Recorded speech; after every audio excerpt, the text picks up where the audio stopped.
couple of new people today. So the trick to scoring cards, that's a good question, Annette.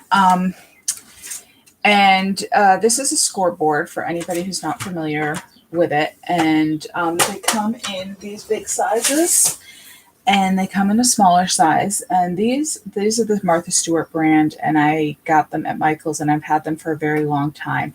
But there are a lot of brands out there these days. And I think Michael's might be selling the EK Success brand now, which is essentially the same. It's just a dark gray instead of the white. But I can't tell you for sure because I haven't been in the stores a lot. But if you don't have one, you could do a shopping search on scoreboards, and there's a lot of different ones out there. But let me grab a piece of scrap paper here. I guess I can use one of the cards. So this is one of the cards, and this is 9 by 6 1/4. Which is an A6 size card. And it's slightly bigger than the traditional half a piece of paper. My scoring tool is short, so I think I took it out. It's hard to find in my mug of tools here. Okay, I'm not seeing it at all, so I must have took it out. Oh, yeah, it's right over here. Okay, so this is a scoring tool. This one comes with one, but I either lost it or I broke it or something. But this one has a rounded tip. And so you're going to score in half. So it's 9 inches. So half of that is 4.5. And the tip is you put it in the groove, and you want to make a good groove, but you don't want to rip the paper. So don't press too hard. Just give it a little pressure, and be careful to pull down because you can skip over grooves. And I find it's better to go down 2 or 3 times, with a lighter pressure than do one really heavy pressure. Because if you're too heavy with it, you can rip the paper, and I have certainly ripped my paper before. So that's my little tip for you. And then when you fold it, you're going to fold it away from the groove you just made. So the indentation is on top because you just made that indentation, and then you're going to fold it that way, which sometimes seems a little counterintuitive, but that's the proper way to fold it. And that gives you a nice fold. Now, you don't have to score. You don't need a scoreboard. You can simply fold it in half. And I did that for many, many years. And sometimes I still do it. The heavier the cardstock, the nicer the fold you're going to get with a scoreboard. Sometimes with the heavier cardstocks,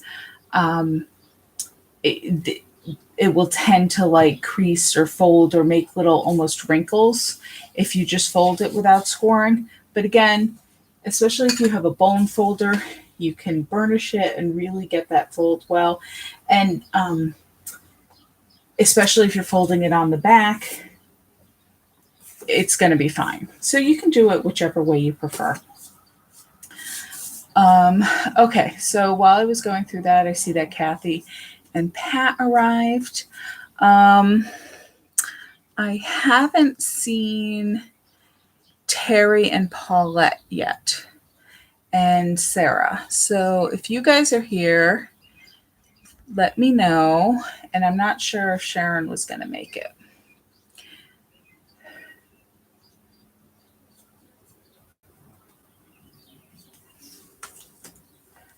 So Annette, did you follow that? This is a bone folder if you don't have one or have never seen one. This is a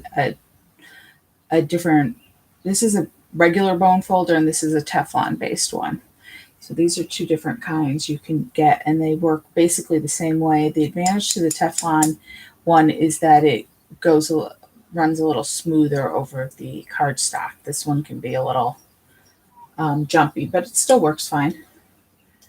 We worked with those for many years. Okay, good enough. All right, well, I am going to get started here. If anybody jumps in or anybody needs me to slow down, just let me know. I know when you're working hard, it's hard to type into the chat too, but I will keep an eye on that. All right, so these cards are all made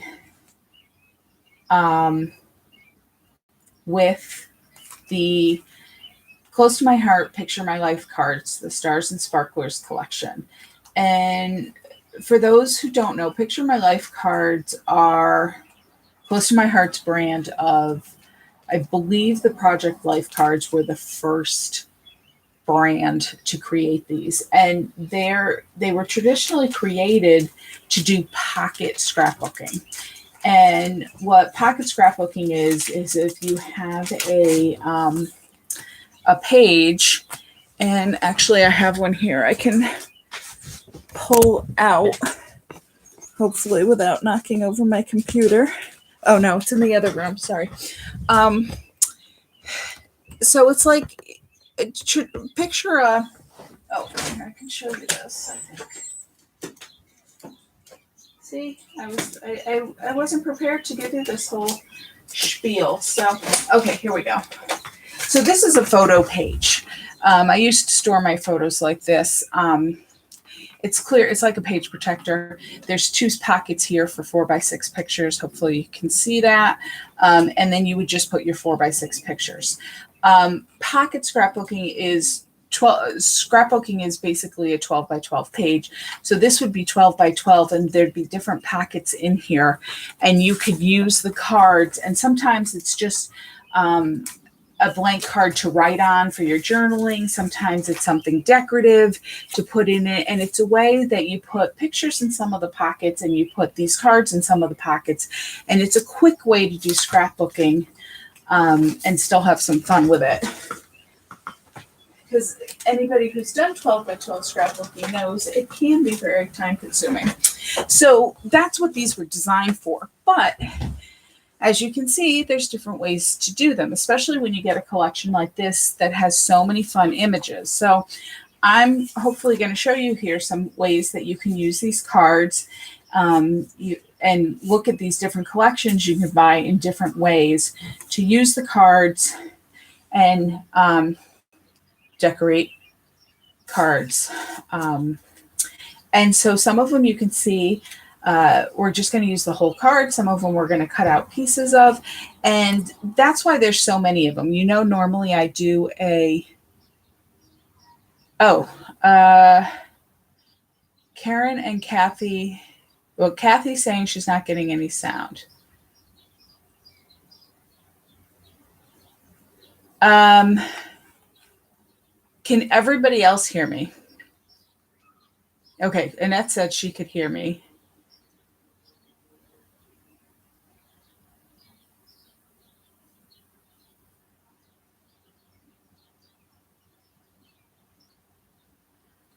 I know Karen, you're saying your sound is all the way up, but you can't hear me.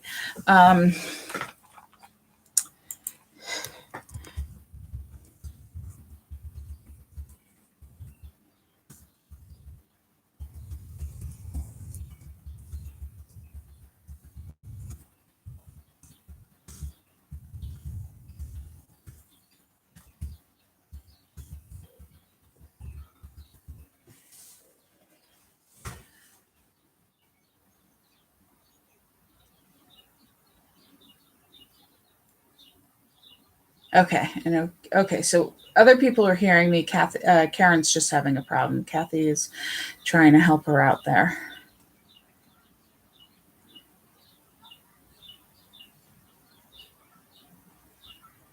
Well, hopefully she can figure that out. But I'm not sure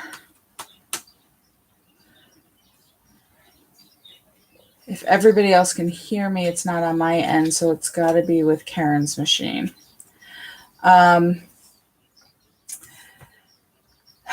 Okay, hopefully she's back on. But what was I saying about? Oh, so anyway, we're gonna.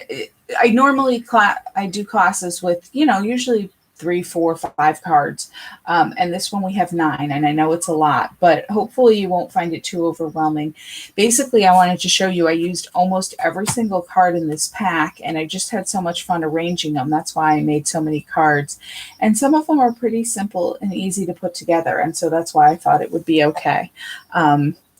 But if you do get worn out, remember that this video is going to be it's going to stay up, so you can go back under the same link and watch it anytime to catch up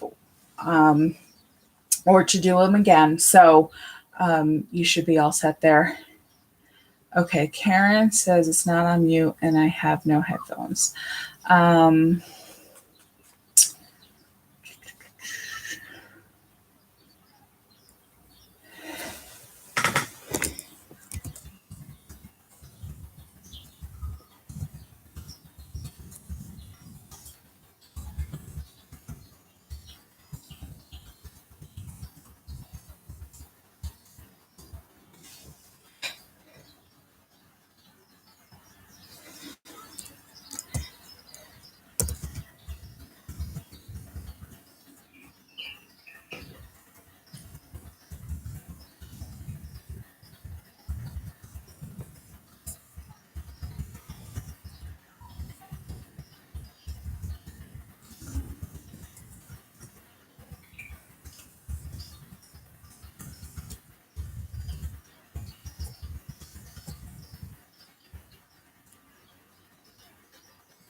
Suggesting that she either reboot or at least try closing her browser and reopening it.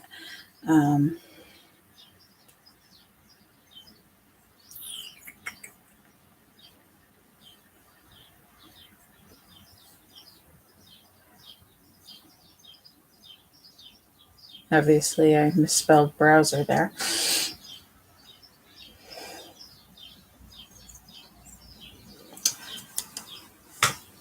Okay, well, while Karen is struggling and I will try to help her out, I'm going to get you started on cutting so you guys can start cutting. And we're going to use these on several cards, so we'll go ahead and cut out these sunglasses first. And what I'm going to do is, like I said, this card on one side, as you search through your pack, on one side you'll have the big pair, and one side you'll have the 4 small pairs. And what I like to do, I don't like to cut from such a big sheet, so I'm just going to cut out each pair individually and then cut them out detailed. I should have cleaned my scissors before class. And so when I cut things out, okay, so Karen has phone on her.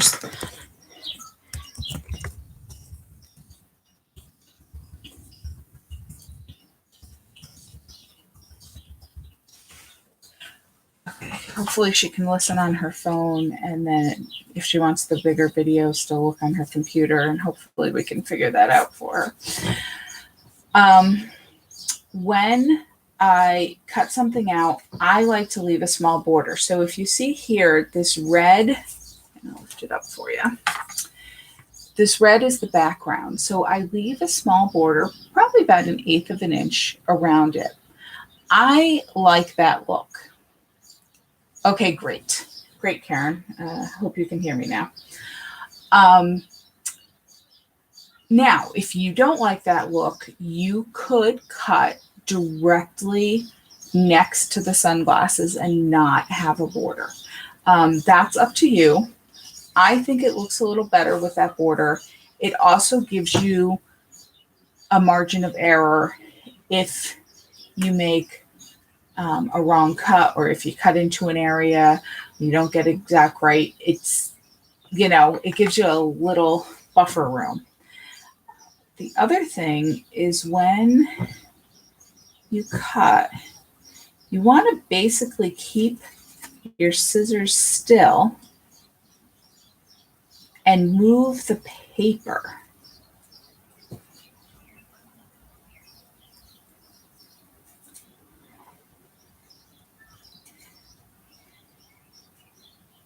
And I know if you don't do a lot of detail cutting, it seem a little nerve-wracking at first, and as you're going around, you're like, oh, it's not perfect. There's a bigger area somewhere and a smaller area somewhere else. Most of the time, especially you're going to be putting these things on busier backgrounds, nobody's going to notice.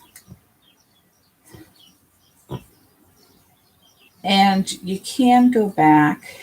If you're nervous about it, you can leave a little bigger space, and that way you have a little room to go back.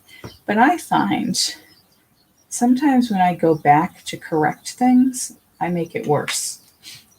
So, okay, so I've got a little point here, which is no big deal, but I'm just going to snip that, and you can go back and correct it if you want. But, so there we go. We have one pair.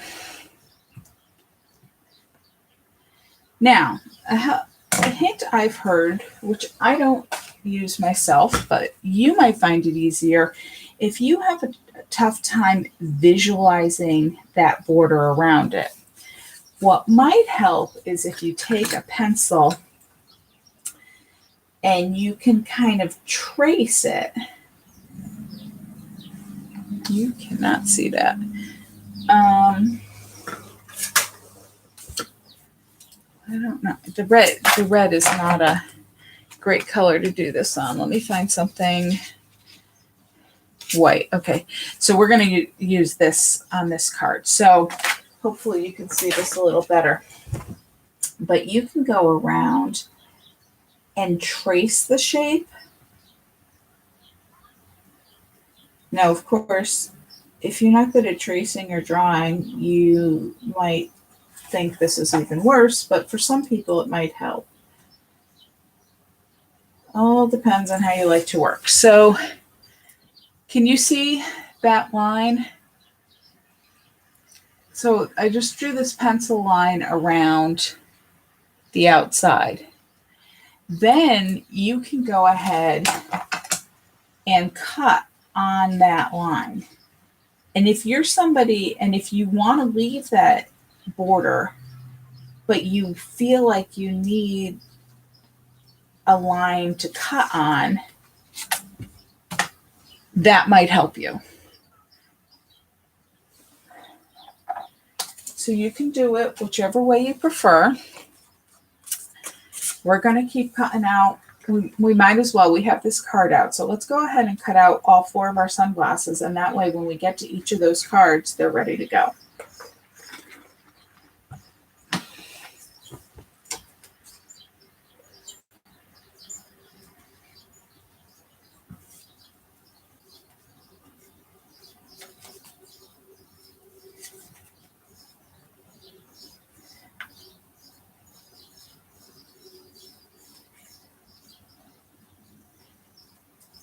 And I've got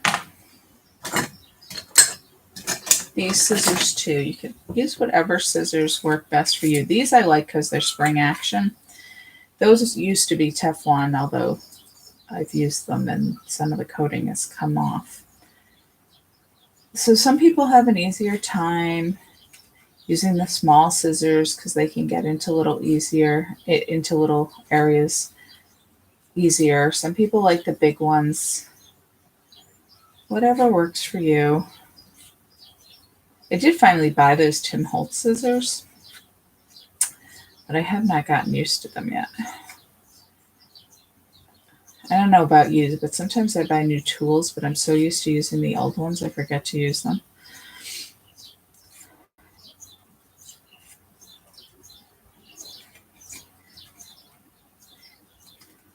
And this isn't too small of an area, but you want to be careful just if you're cutting something out that has a really narrow bridge, say, left. You just want to be careful that it doesn't, you don't cut too close so that it falls apart. Although if you're attaching it to a card, you could always tape it back together if you need to. Or you can't find them. Yeah, Kathy, that's how you knew you bought something, but where did you put them?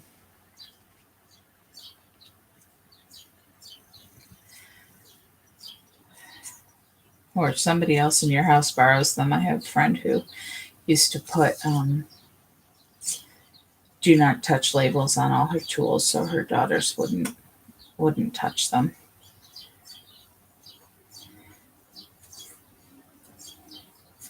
My mother-in-law used to sew, so she always had sewing scissors. So Dave actually grew up learning not to touch mom's sewing scissors. So whenever he needs a pair of scissors, he actually always asks me which ones are okay to use, which can be frustrating because it's like, yes, you can use those. Those are the ones you can use. But I guess it's better than he asks than he ruins a pair of my scissors. Not that I have really expensive ones, but still. I honestly, I'm more likely to cut something with my own scissors that I shouldn't cut than he is, but some people don't think about it.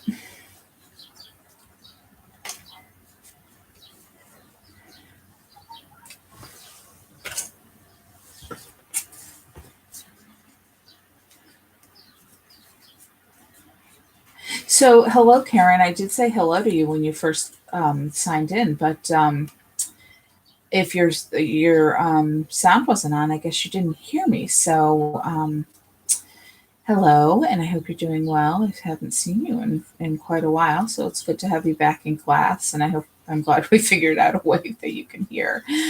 Hopefully, hopefully after class is over and it's not so time sensitive, you can figure out what's going on with your computer. I change devices on my computer all the time. I have a couple different Bluetooths, and sometimes I have things plugged in and whatnot. So my sound is always, sometimes I don't have it set right, but I know that's not the case for everybody. Sometimes it's just a matter of rebooting or.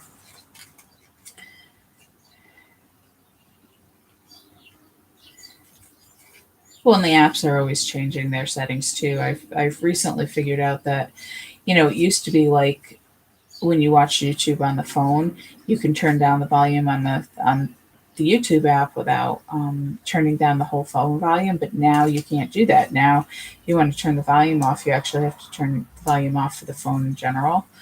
So they're always changing how things work, just to drive us crazy, I think. Okay, I have all four cut out, but I'm gonna pause a little bit and let everybody catch up a little bit in case you're not as quick as I am. And I'm going to move some of these cards out of the way so that I have room to work without working on top of them.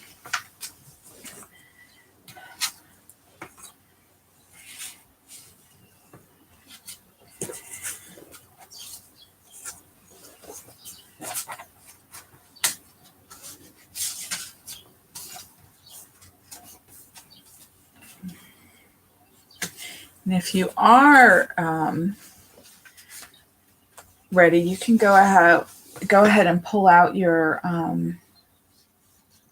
Picture My Life card with the fireworks on it, and your dark blue, navy blue cardstock here that is size 9 by 6 1/4. These Picture My Life cards, I failed to mention before, the two sizes they come in are 4 by 6 and 3 by 4, which of course 2 3 by 4s fit, make a 4 by 6. And those are the standard sizes, because a 4 by 6 is a standard picture size. And then half of that to works the math when they're putting together the pages. And then we're also going to need the 3 by 4 card. One side is the blue and white stripe, and the other side is the khaki.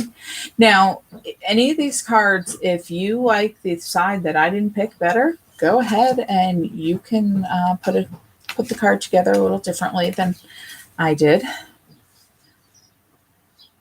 What is the size of the dark blue? The dark blue is 6 1/4 by 9 is unfolded. Now, I know a couple of you, you received the cards folded, because if I had to mail them to you, I scored and fold them for you to make mailing easier. If you got a hand delivery, then it's the full sheet, 6 1/4 by 9. And then the other card we need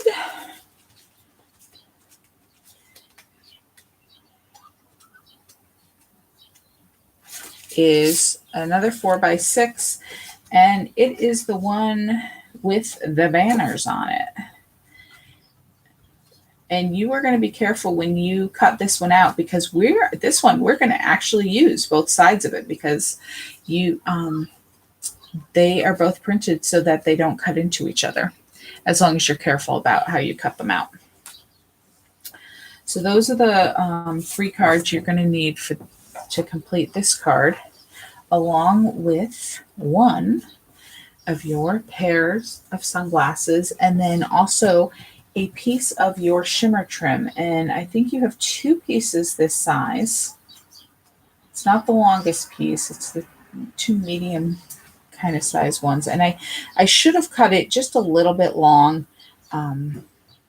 because I just didn't want to cut it too short. Okay, Linda's telling me to slow down, and I am slowing down. I'm not going to start putting it together yet. I'm just getting these pieces together for you. I won't go any farther for now. I know those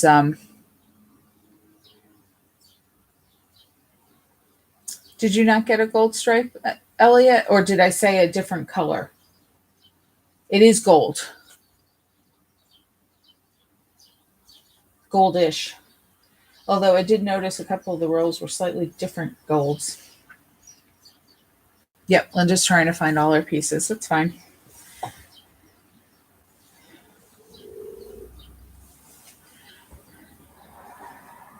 There's a lot of cards in there. You'll flip through the pile a bunch of times before we're done here.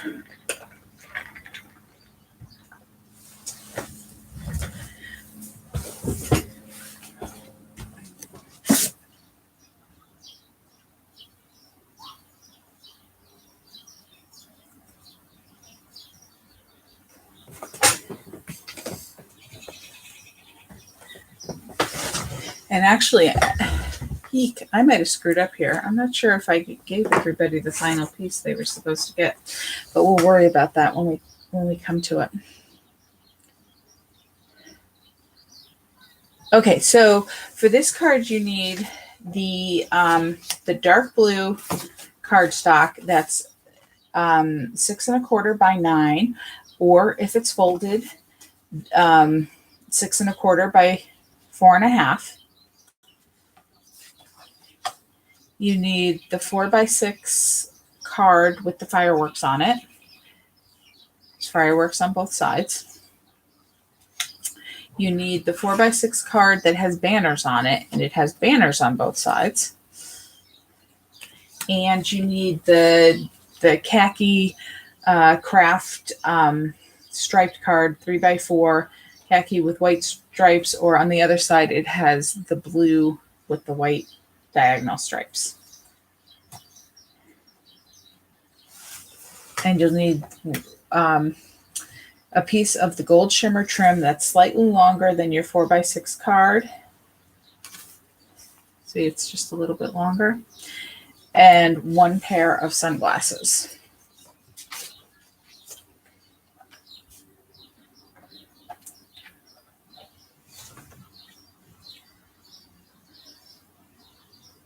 Oh, okay. Annette found the other side. Good.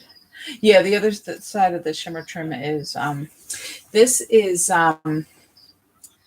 it has adhesive on it. So it has a plastic protector on it that you're going to have to peel off. And honestly, that's often the hardest part of the shimmer trim, is getting that piece of plastic off. And I know I often pull it off for people in class, so I apologize that that was something I can't do from afar. The first thing I'm going to have you do is hold up your shimmer trim to your card, and it doesn't matter where. Just start it right on the edge, and you're going to trim it to the exact length. So you're just going to trim off that little bit of extra.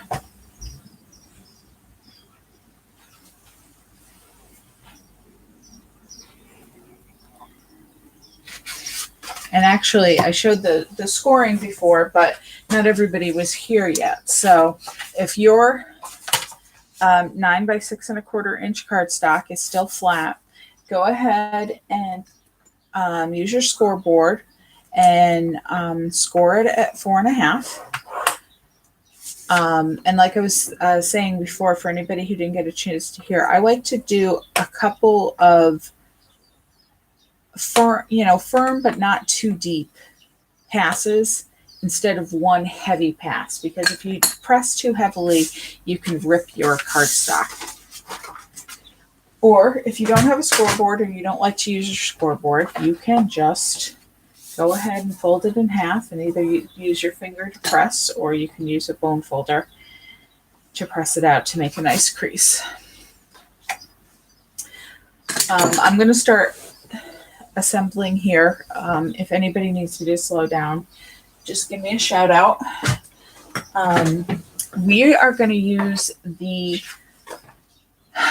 side of the fireworks where the fireworks are more clustered to the left here. Here, if you hold it vertically, they're clustered to one side, but we want to hold it horizontally so they're clustered to the left. And we'll just put adhesive on the other side. Whichever kind of adhesive you like to use, you can use your tape runner, or you can use a glue stick, or you can use liquid glue. Just make sure your card is going to open to the top. So your opening's at the bottom. And you're going to attach this so you have an even 1/8 inch border around the left, the top, and the right. So it's equally spaced towards the top of the card. You'll have a bigger space down at the bottom.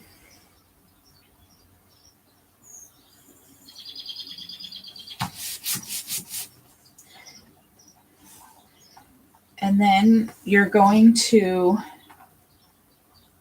try to get the backing off your piece of shimmer trim here. And it's, if you can, well, you can't really see that. Well, maybe you can there, but it's clear plastic. So you're just going to peel that off. And you're going to attach it to the bottom here. Now, you're going to attach it. You're going to overlap the card a little bit. You're going to have that same 1/8 inch spacing between the bottom of the card and the shimmer trim. So when this is on here, you have equal spacing around all 4 sides, a little border of blue.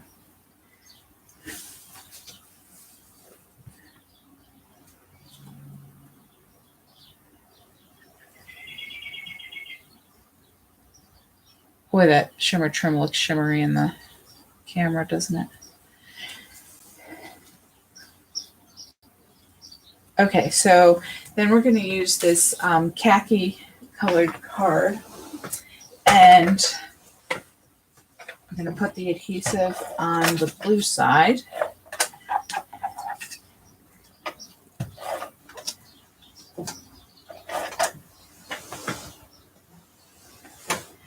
And you're going to line up the top of it with the top of the white fireworks card and leave a little more than an 1/8 inch of space to the right of the card.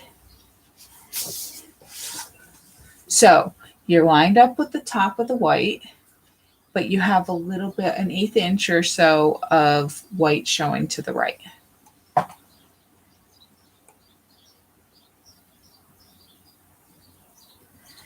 And now we're going to cut out the banner from this card. And like I said before, be careful because you do have a little bit of space, but we do want to preserve the banner on the back. They are both the same size, so it doesn't matter which one you cut out. Now, something like this, which is straight line, this one I did not leave a border. I cut right on the edge of the design because it was a straight line. And if you prefer, you could actually use your paper cutter if you're good at lining up your paper cutter, or you could line up your ruler right on the edge there and use your cutting knife. And honestly, all the designs, if you're good with your cutting knife, you could cut all the designs with your cutting knife.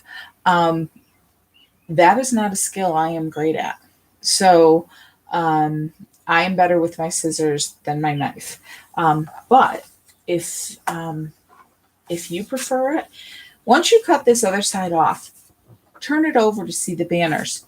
So you know that's a decorative piece of paper and you don't think that's scrap and you don't accidentally throw it away. So I'm just going to use my ruler and knife to cut out the rest of these pieces just to show you in case you prefer that.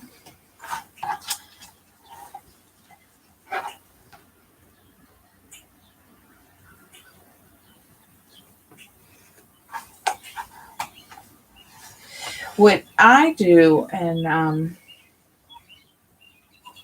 quilters will know this, you put the ruler over the design you're cutting out, because if you slip, then you are slipping into the space you're cutting off and you're not cutting into the good area. So see, if I was to slip here, I would slip into this white. If I had the ruler this way, if I slipped, I'm now slipping into the banner, which is the thing I wanted.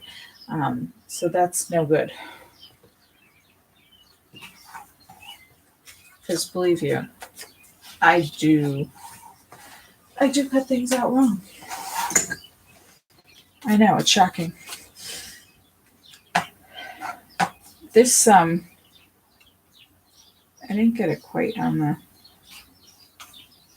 edge, so I have a little bit of white here. I'm just going to trim off. Now you could ink that if you didn't like it, or you can just trim it, or you can leave it because it really wasn't that noticeable.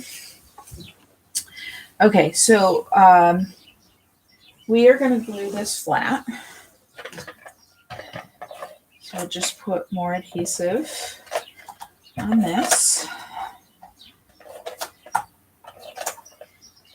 I'm just trying to get all my little edges there. And this is going to go about 1/4 inch away from the right edge of the khaki piece, but again, line up the top. So now you've got the white, the khaki, the banners all lined up in the same spot at the top with about 1/4 inch space to the right there. And I just got to grab my roll of foam tape because the sunglasses are going to get attached with foam tape or pop dots. Or, I mean, if you didn't have it, you could glue them flat. Or if you didn't like dimensional pieces, you can always glue it flat. You know, it's your thing. You can make any changes you want to your card. Don't have to do it exactly the same.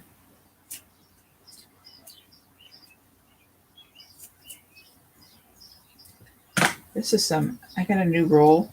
You might have noticed my giant roll of foam tape. If you didn't know. It's huge. It's a little stickier than the last roll I had, so.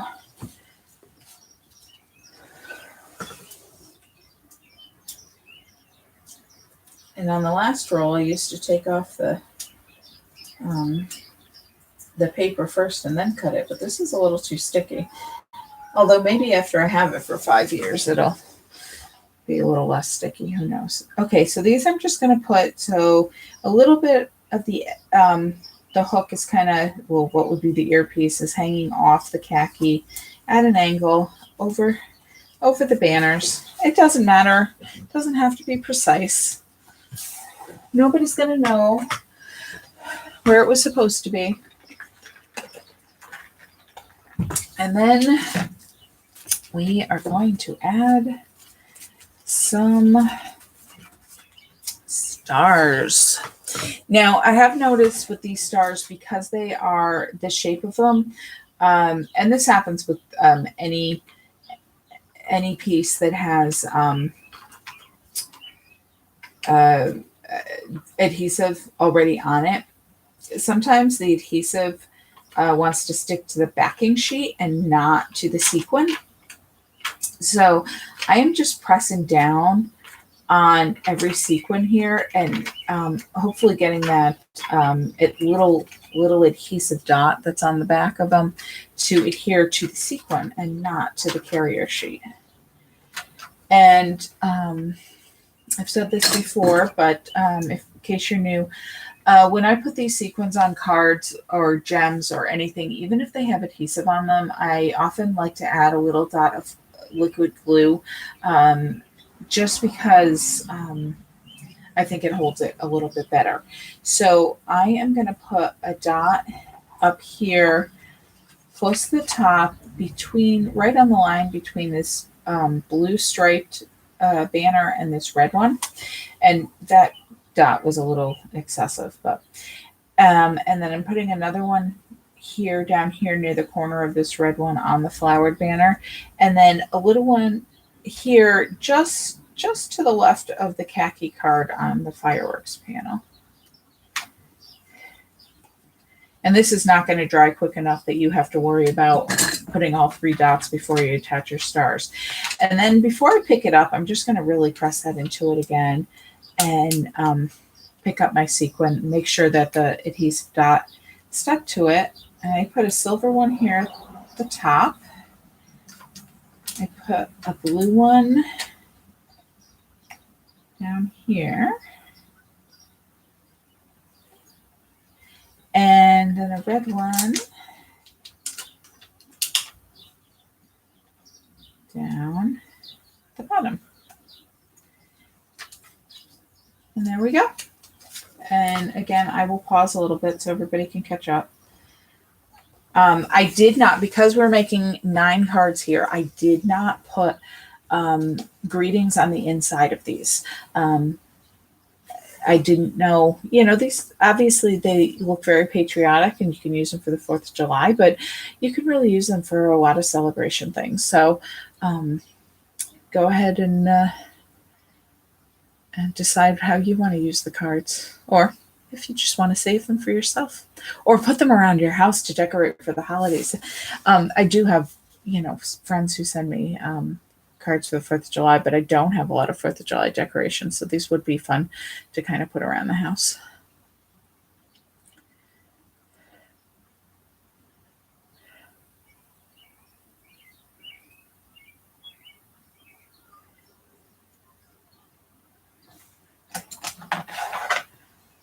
I will pick up all my tools just so I can get them out again on the next, but then maybe I'll know where they are. Oh, good, Annette. Glad you like that.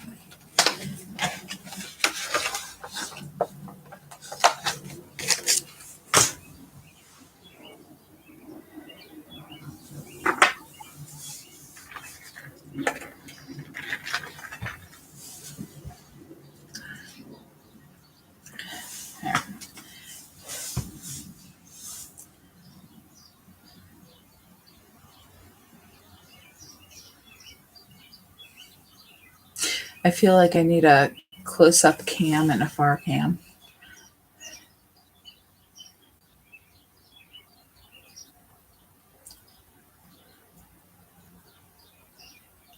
I love these little star sequins. They're really cute.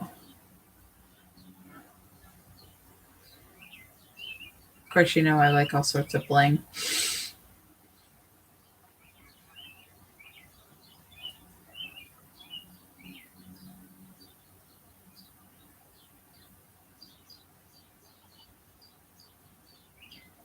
So I told you, we're going to use both sides of those banner cards. There are a couple other cards that we're going to use both sides of. So when you cut, I will let you know as we're cutting them, but just wanted to warn you that as you're cutting, to be careful of that. And if you buy a set yourself, be aware that you might like one side better than the other, or there might be things on both sides that you can use. So, just be aware of that. We're actually close to my heart is actually having a flash sale right now. And I know their things sell out rather quickly, but so I don't know where they're at, but there was a beautiful set of Picture My Life cards in with sunflowers on them. The last catalog or two catalogs ago, I think it might have been like the fall catalog. And I did notice the other day that those cards were on the flash sale. So if you wanted to check it out, and I believe the link to my okay, Karen, sorry to interrupt, but Karen is saying that my firework paper is too small to leave an 1/8 inch border. I'm guessing, Karen, you maybe have the wrong piece of blue cardstock, because there are 4 pieces and 2 of them are bigger than this one. So perhaps you have the wrong card. This one is 6 1/4 inch by 9. And actually, now that I'm saying this, when I originally cut all the kits, I cut them 9.5 inches long, and then I went back and corrected them to 9 inches, and perhaps I missed yours. And so if you have one that's 6 1/4 by 9.5, that's the right one. You just have to trim it to 9, or if you've already folded it in half, it should be 4.5. So if yours is 4 3/4, then you would just trim a 1/4 inch off the open size. I know this. I know online I'm not there in person to help you out, so hopefully you're figuring things out. While I wait to see if Karen can figure that out. So I was just saying, so that flash sale is going on. So those the sunflower cards are on sale. So if you like this technique when we're done and you'd like to look at different designs, that's an option, because that was one I was considering doing as a class at one point.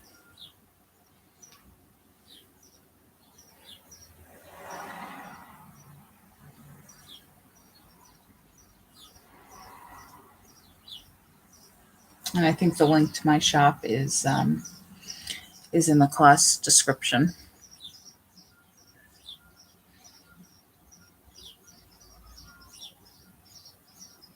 Okay, good. Karen figured it out. I do apologize if you have anything that was cut to the wrong size. I try to be as careful as possible, but sometimes the wrong measurement gets stuck in your head. And when we have classes in person, it's easier for me to fix that, but I get worried when I send out the kits. I'm always afraid that I forgot something, and as we're going along here, I'm pretty sure I forgot something, but we'll figure it out as we come to that card. Oh, it was scaring on me. Okay. Well, either way, I'm glad you figured it out.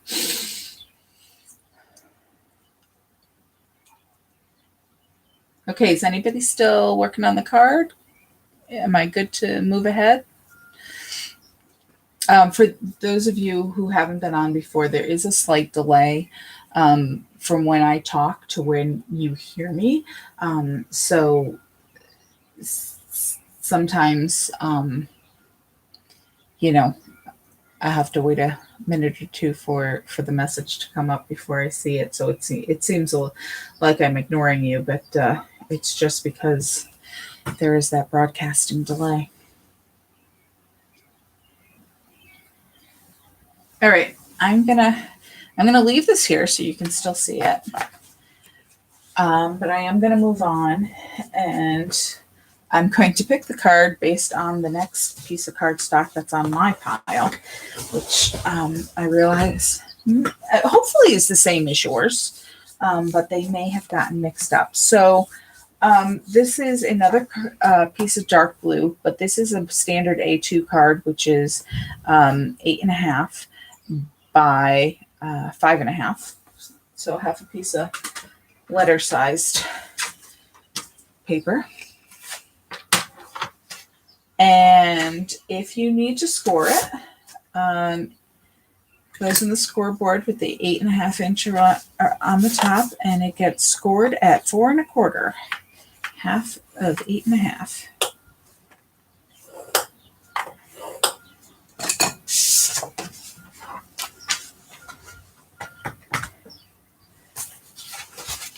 And you're gonna fold it in half and crease. And this is actually going to be this one here, this Time to Sparkle.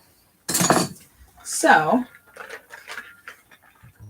we are going to find our cards that have this blue and white diagonal stripe, and the smaller card that has the Time to Sparkle on it. And so the dark blue and white, on one side it's light blue and white, on the other side it's dark blue. And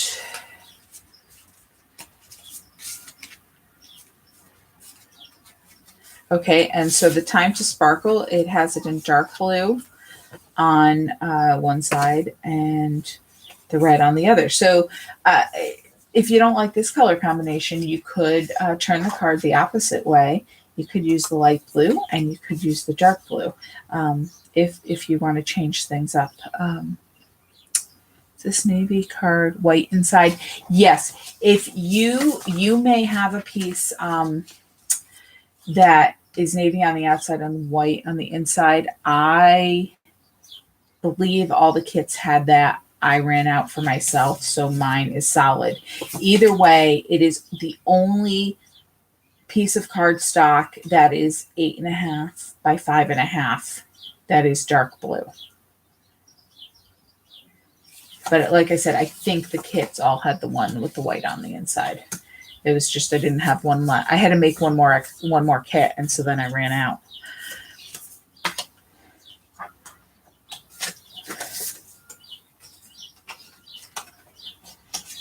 And then we're also going to find the card that has this floral piece on it. And that one is actually a big one. It's a 4x6, and it has one in this corner and it has one in this corner. And again, you can use both of those. And I did not make a second card using the second one, but save that and then you can make another one. These cards are basically made for journaling, so you can write your story on them. But as you can see, you can still use the motif. Or, you know, here's an idea. If you were making your own cards, you can always put this piece on the inside and write your message, which would be beautiful, I think. But we're going to cut it out. So go ahead and cut out one. It doesn't matter which side you use. Either side will work. They're both the same size. And again, I'm leaving just a little border of white around the leaves. And remember, if you have an easier time tracing a line around them so you have something to cut on, And the other thing is, if you draw something and you're way off, you can use a pencil, you can cut it, you can adjust it, whereas once you've cut with scissors, it's harder to adjust. So I don't know, you might find it easier this way.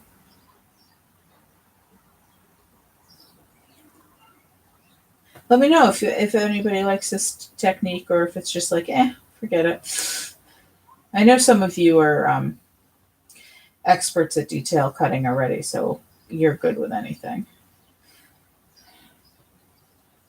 You don't need any helpful hints because you're already experts.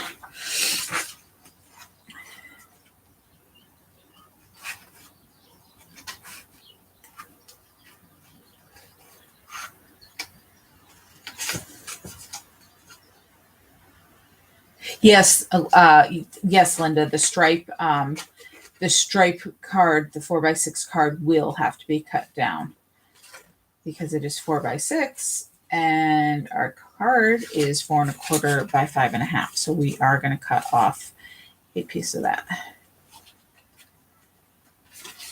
which is why I put the paper cutter in the supply list, because there are a couple of pieces we're going to cut today.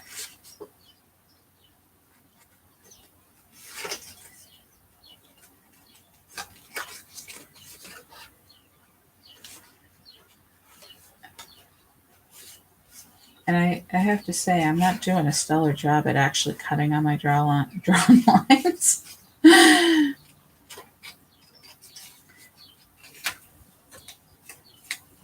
If you have trouble maneuvering that big piece of paper around, you can always, like I cut those 4 sunglasses out into 4 strips first. You can always cut a big border around the whole design, and then you're working with a smaller piece to cut off. And I'm just going to take an eraser and go around the edge here because, like I said, I did not really cut on my drawn line in some spots.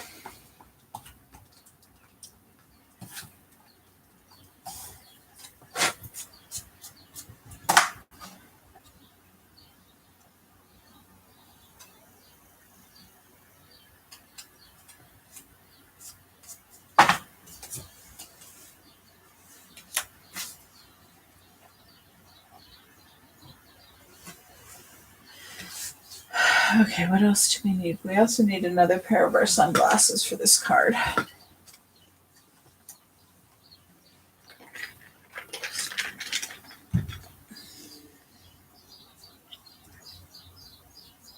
Okay, so like Linda asked, we are going to cut off part of our navy striped card here, and our card is 5½ inches tall. So to have an 1/8 inch border around it, we want it to be 5¼ inches tall. So hope you saw that. So you're just going to cut 3/4 inch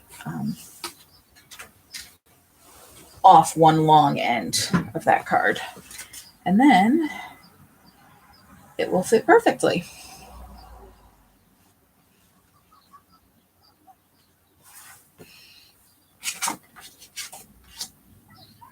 Or if you wanted to use the light blue, you could use the light blue.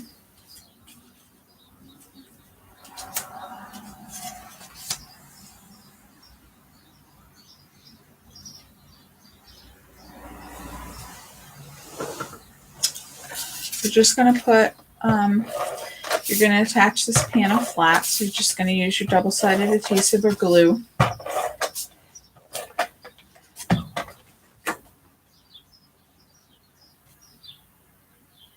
And put an equal border around all 4 sides.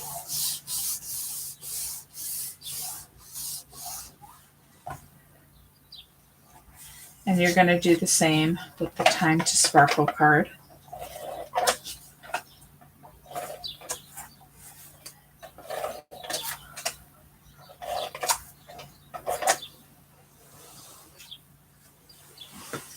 And you're going to center that on the card as well.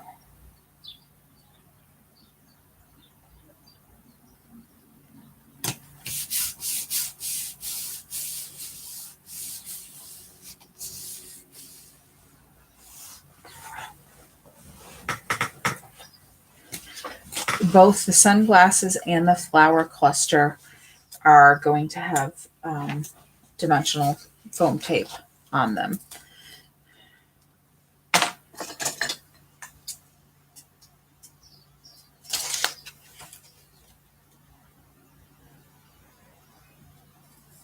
This tape is actually wider than my previous roll, so I can cut 3 strips across. I like to use tiny pieces. Some people like to use big pieces. I like to use tiny pieces most of the time. I mean, I wouldn't want to run out of this huge roll of tape, you know?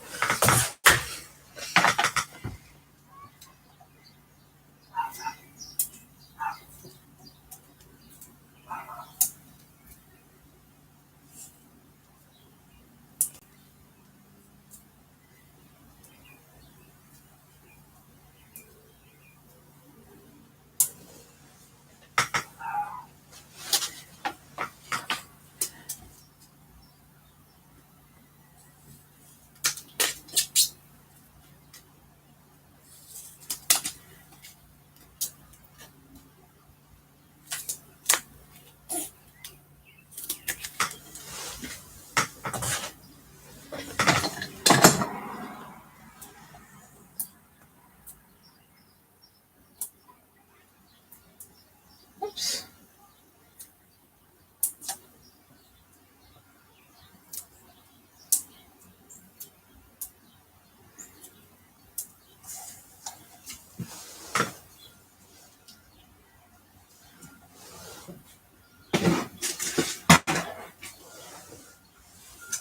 I'm just peeling off my backing pieces into the garbage over here.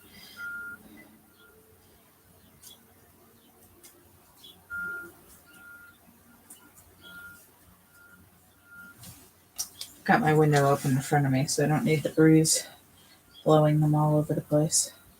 I'm sure that it will anyway, but...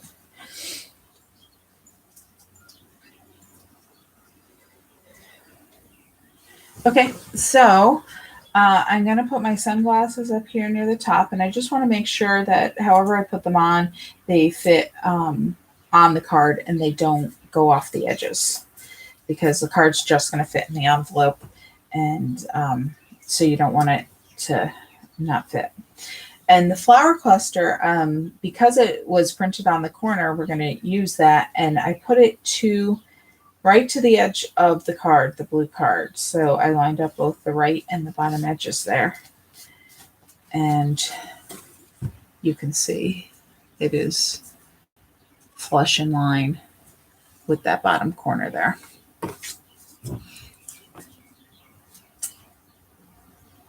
So the 2 panels are flat and the sunglasses and the flowers are popped up. And then we're going to add some more of our star sequins. So again, I'm going to put just a dab of glue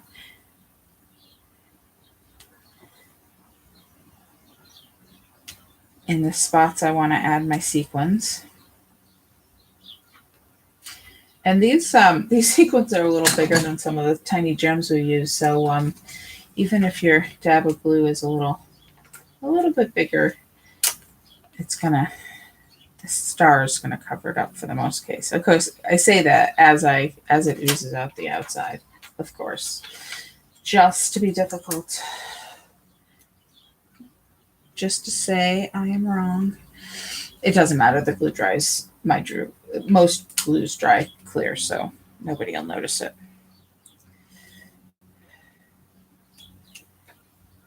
And again, you just want to make sure that it's not off the edge there. So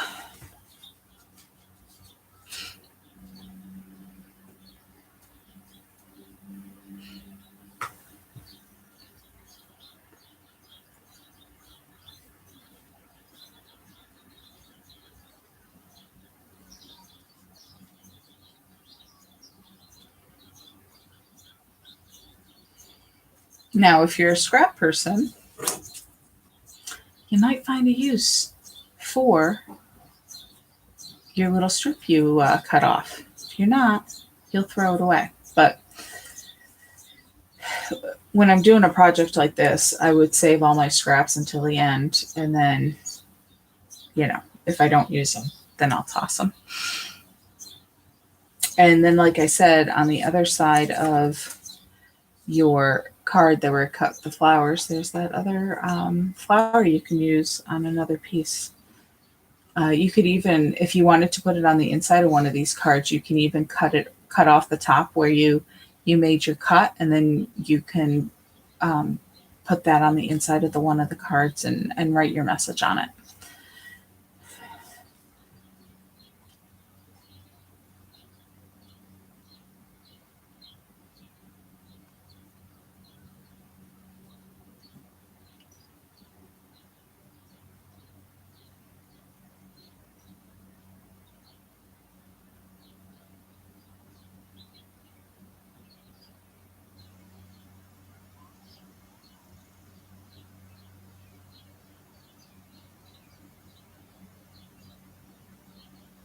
Okay, I'm going to go ahead and move ahead unless somebody yells to stop. It's so hard to judge because I know some people are speedy and some people need a little more time. But all right, so the next card on my pile is one that is dark blue on one side and white on the other. And let's see here, it is 10 by 7, which means it's going to be a 5 by 7 card. So on the 10-inch side, you want the blue, if you're using a scoreboard, you want the blue facing up. You always want the outside facing upwards, and it's 10 inches, so we are going to score at 5 inches.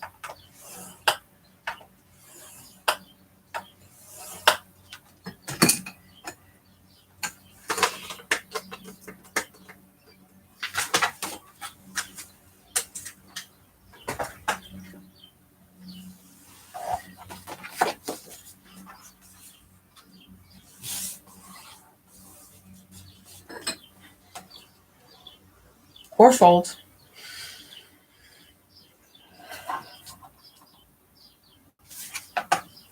And this is going to be the Let's Party card.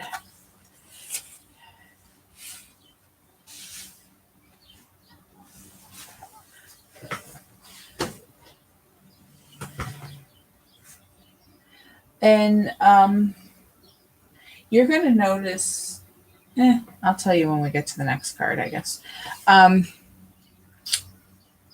So we've got our card. This one is going to use our longest strip of gold shimmer trim. And mine is long. I think this might have been the end of the roll, which yours is probably not quite that long. But it should be just slightly longer than the card. And we are going to use the 4x6 Picture My Life card that has the banners on it, the triangle banners. On the back of it, it's light blue with banners. But we're going to use the red side.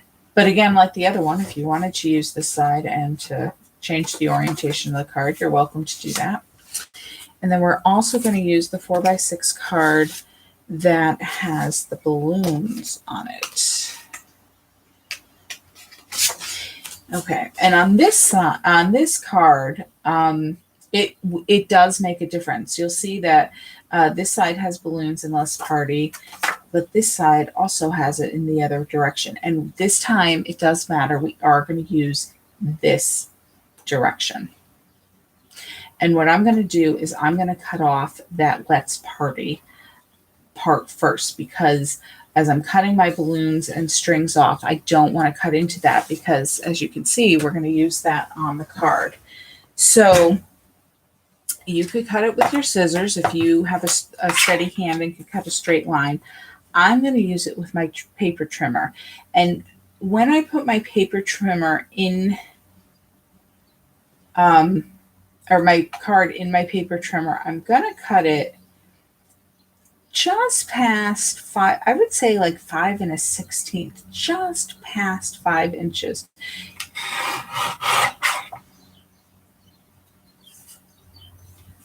And that gives you your strip. And then let's measure this here for you. That's a 1/2 inch.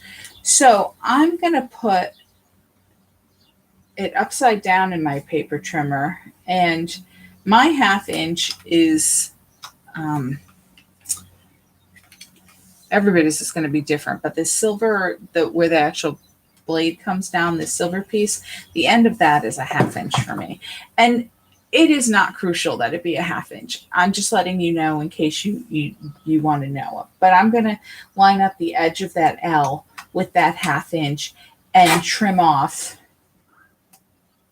And I'm going to, it's about 3/8 of an inch off that. But there's room here. If you don't want to trim that, you don't have to trim it.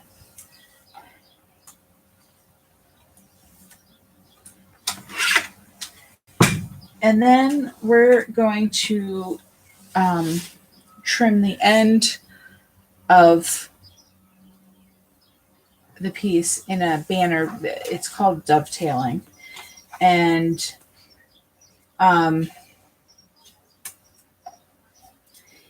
you can just wing it and cut it. This is just about 1 inch wide.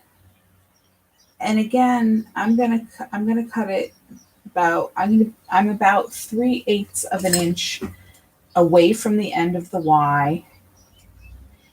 And because the banner is 1 inch tall, halfway, the halfway point is a 1/2 inch. So again, you don't have to measure this, but if you wanted to measure it, you're 3/8.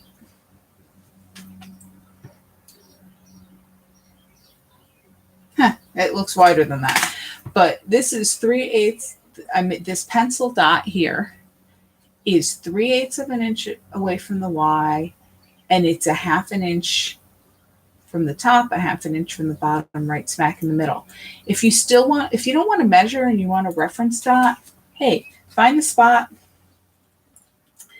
and just make a dot with your pencil so you have a point to aim at. And what I'm going to do is cut. I'm not actually going to cut quite right at the corner here. I'm going to come in about 1/8 of an inch. And I'm going to cut to that pencil point. And again, I'm going to come in about 1/8 of an inch from the end. And I'm going to cut to that pencil point. And that's going to give me that dovetail. And I'm going to erase that dot because I didn't actually cut it off.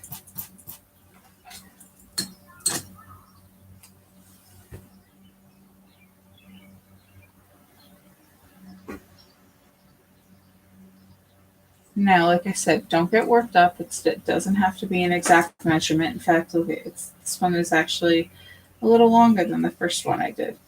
It doesn't matter. If you don't like it, you can trim it.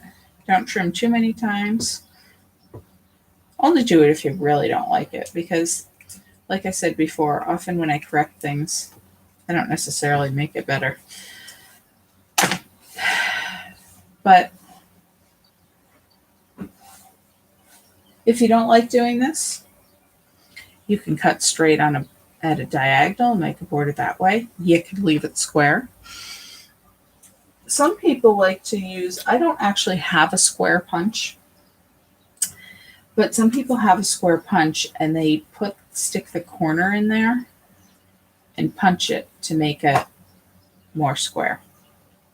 So there's a couple options for you. So I'm actually going to put my card on first, and I'm going to put my adhesive on the blue side.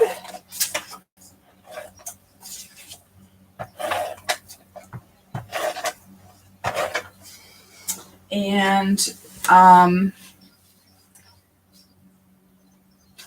I am going to put it in the top right corner of the card. I'm still going to leave that 1/8 of an inch border at the top and on the right side. But this time on the left and on the bottom, I'm going to have a bigger space. So I've got 1/8 of an inch here, and I've got a bigger space here and here.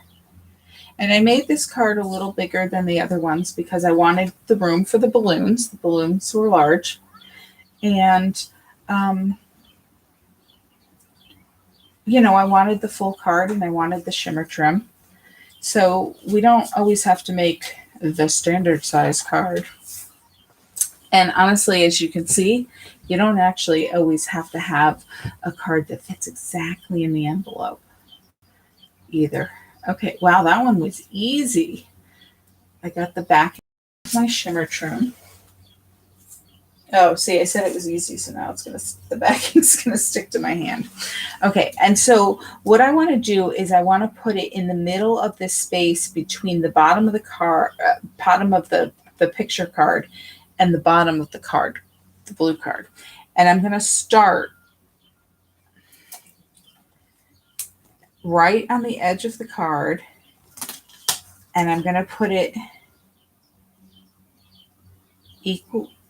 equidistant between in that space. And then when I get to the end, I'm just going to trim off the excess.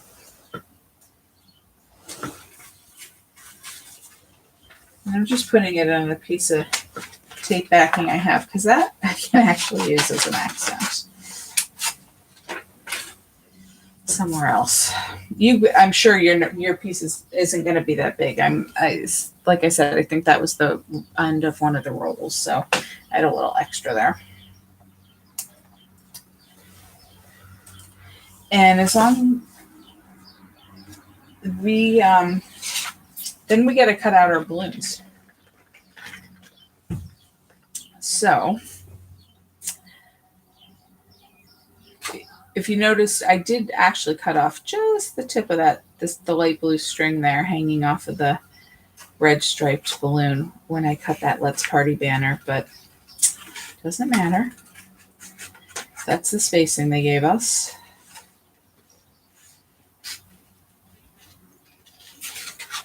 I think these balloons are really cute. There's actually a stamp set with similar balloons to this in the current catalog.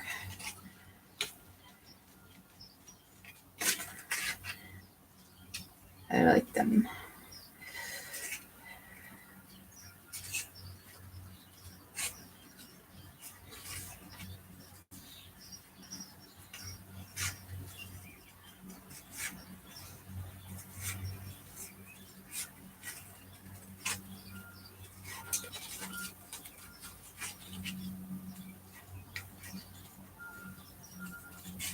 I haven't seen anybody in the chat recently, so I'm hoping everything's going smoothly with both the broadcast and your cards, and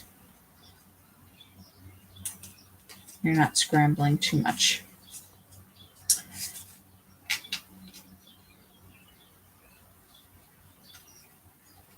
Okay.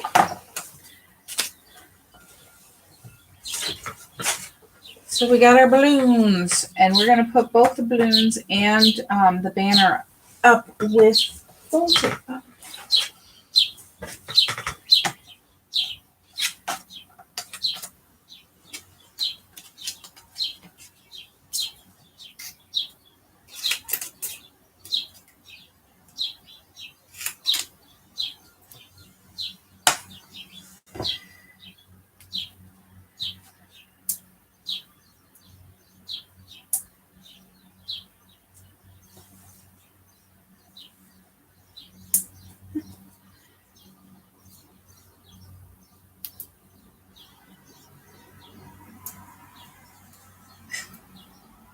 Doesn't want to come off my fingers.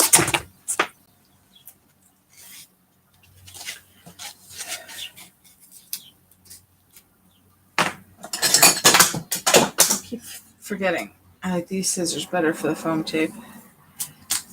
Those for fussy cutting.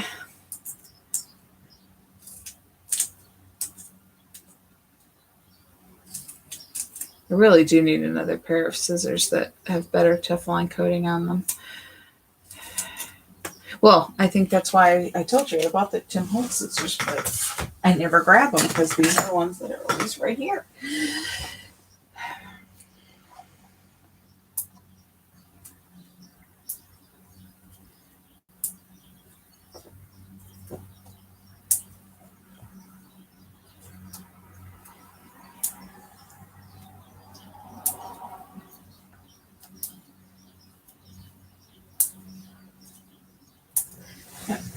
And I'm going to put another piece right in the middle there. Because this is a bigger piece to keep propped up. Excuse me.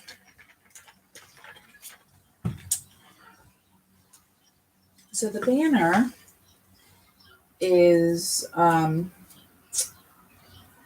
to go on the left side of the card here. And I'm going to line up the edge of the banner with the edge of the card. About, I don't know, 3/4 of an inch.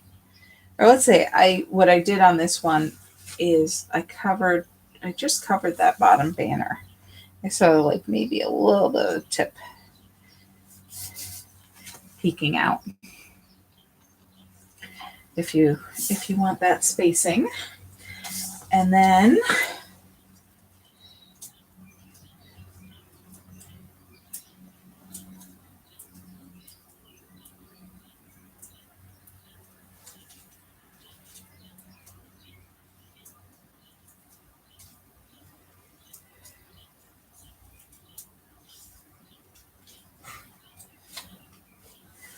okay, then we got the balloons.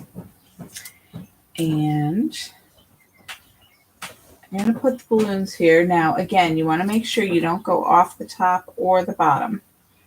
So there is enough space, and even more if you angle them a little bit. And there you go.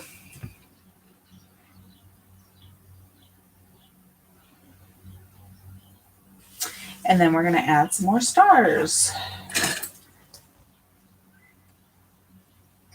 So we've got one here on the right side near the bottom of the banners, kind of between the bottom row of banners and the second to the bottom.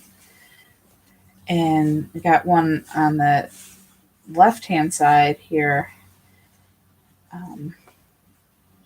between the top row and the second row of banners. And then one, and this I actually put on the blue about 3/4 of an inch above the Let's Party banner.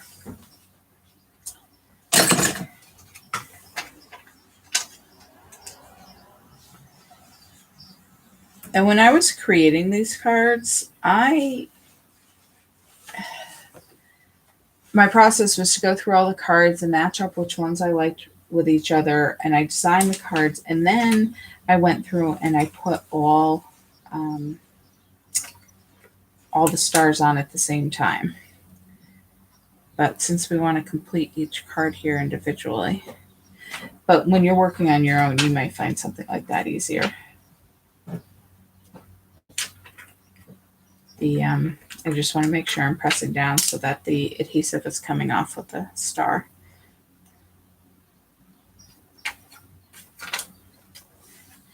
And there we go. Hopefully you're finding these cards pretty easy. I know some people find the cutting a little intensive, but other than that, I think they're pretty easy, I think. This star over here on the left side is gold, and this one at the bottom is silver.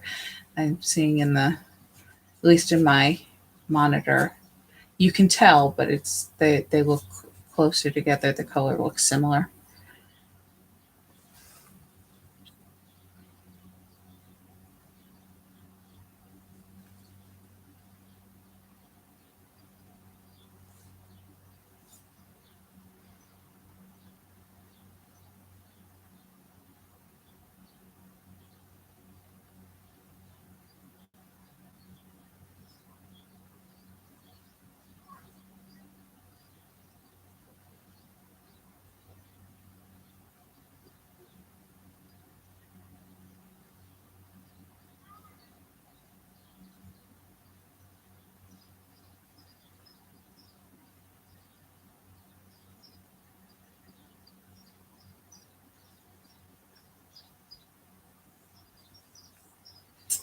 Okay.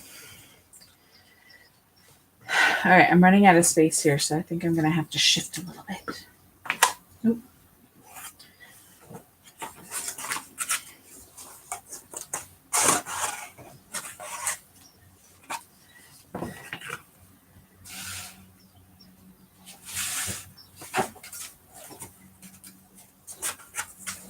Yeah, I'll bring this one down so you can see it if you still need it. Okay, so we are going to do, this is the last dark blue card. And again, your card stock should be dark blue on one side and white on the other. And it is 6.5 by 11. And all right, so this is not a standard size card.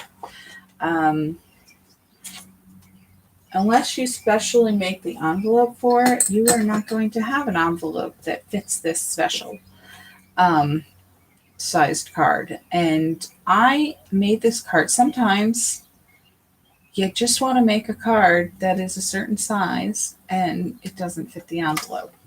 Now, I just put it in an envelope that'll fit, and I'm good with that. But now this is a small, I didn't actually grab one of the bigger envelopes. So I know you can figure this out. So let's pretend this is your card that's going in a bigger size envelope. And you're afraid it's going to slide around. One thing you can do is put in some double-sided tape or even some glue. You can put, don't do this with the card in there because you don't want the glue to ooze and get on your card.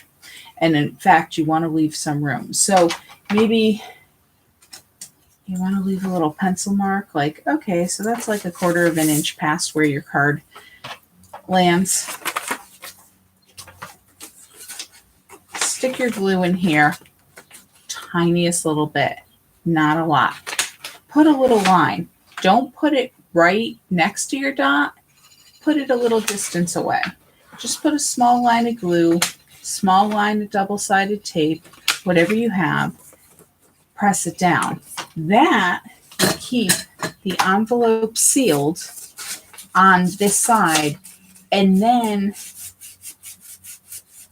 your card won't go past where that adhesive is, and it won't slide around. Now, like I said, I'll just put it in the bigger envelope. I don't think I've ever had problems. Nobody's told me I've had problems with it. But if you're worried about it, there's an option for you.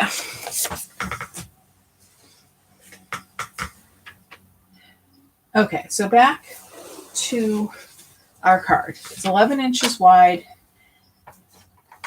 So we're going to score it at 5.5.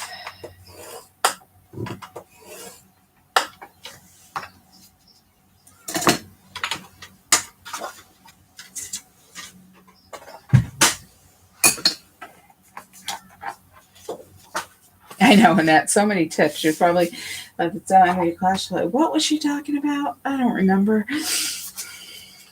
But, you know, if you hear the tips over and over again, eventually, sometime they might stick, and you might find one that actually works for you. So we're going to use, our stack of cards is getting smaller. Okay, so we're going to use this card, which is light blue, and it kind of looks like notebook paper. On the other side, it's white, so it looks a lot more like notebook paper. But we're going to use the blue side. And that's why I made the card 6.5 inches. This one has a 1/4 inch border around the 3 sides. And I wanted to use the whole card. So that's why the card is a little weird shaped. We're also going to use that banner card, the other banners. We cut off the first side. We're going to cut off those. And we are going to use these flowers. On the other side, they're red. If you prefer the red, go ahead. This is where I started to show you those pencil lines, so that's why that is cut. And then we're also going to use the card that says, "Thank my lucky stars." So on one side it's the blue, but we're going to use the side that is white. And we're going to trim off, let me just measure that. We're going to trim off a 1/2 inch from the bottom of this card. Oops, wrong tool. My paper cutter, we're going to put it in at 3.5 inches and cut that off. Actually, I guess I trimmed a little bit off the top and a little bit off the bottom. Sorry about that. So if you haven't already, trim off like 1/4 inch from the top and 1/4 inch from the bottom. Otherwise, it doesn't really matter. I'm going to trim off, I guess, 1/4 inch from the top too. So mine will be a little shorter than yours, but that's okay. As long as you keep your stars, don't drop off your stars.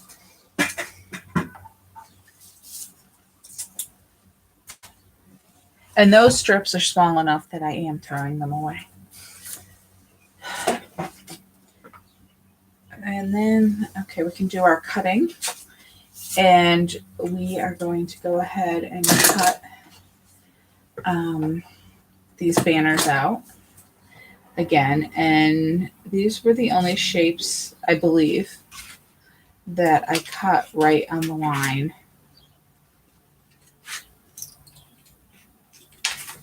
And did not leave a border around them. Just like we did before.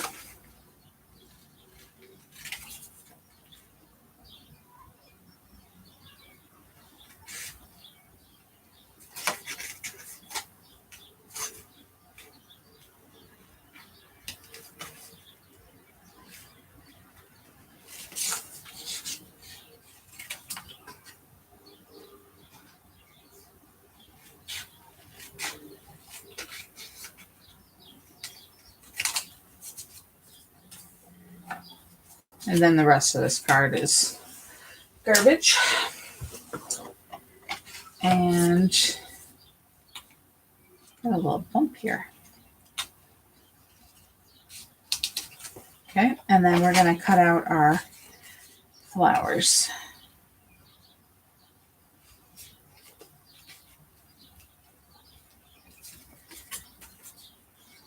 I'm not sure what kind of flowers these are supposed to be, but they're pretty. Maybe they're... I'm not a flower expert. You guys know I don't garden.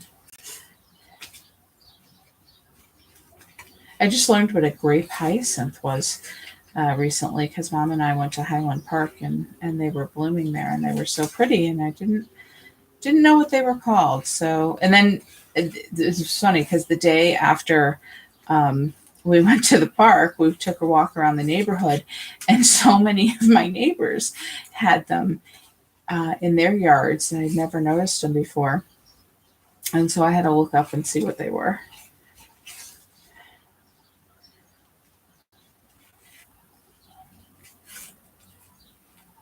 I always look up what things are and go, oh, that's pretty. Maybe I should plant those, but I never do.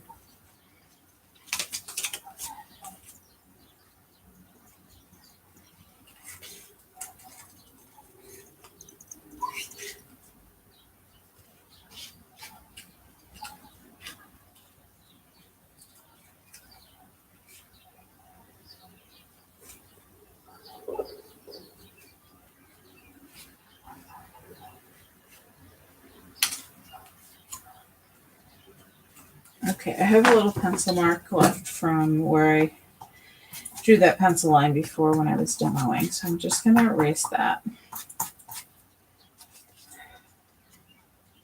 Sometimes when you're cutting, your tips will curl up because of the way you bent it with the scissors. Just use your fingers to flatten them back out.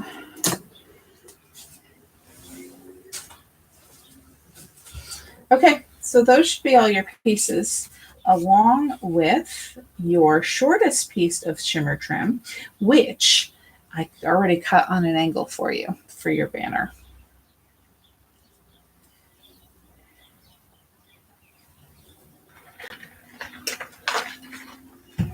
So we're going to attach the notebook paper card down flat.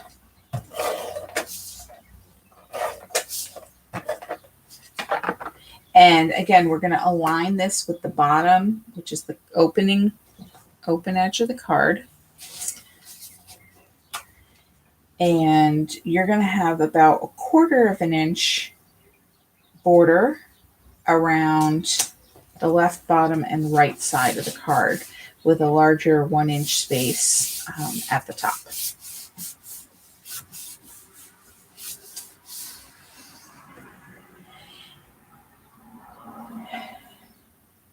And then you're going to put down your banners, again, flat.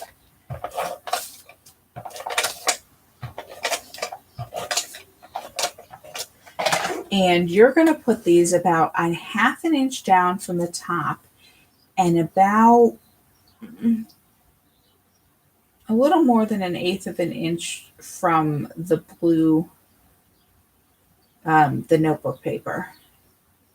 Again, it doesn't have to be exact, but just the space up here at the top is a little wider than the space here. I'm not sure why. That's just what looked good to me. There's not a reason, in case you're wondering, there's not a reason why I often put things like why I put it in that spot. It's just when I was playing around, that was the spot that I thought looked good. So,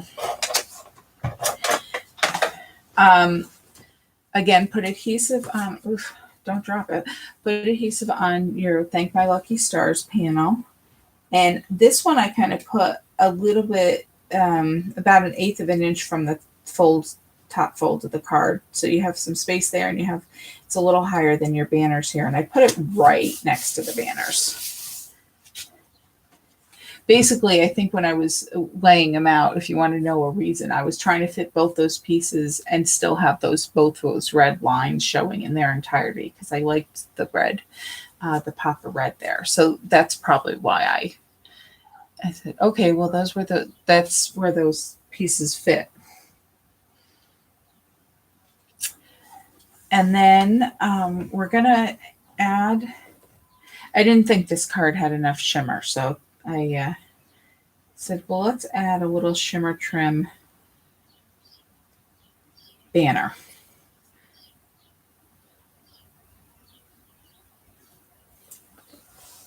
So peel the backing off.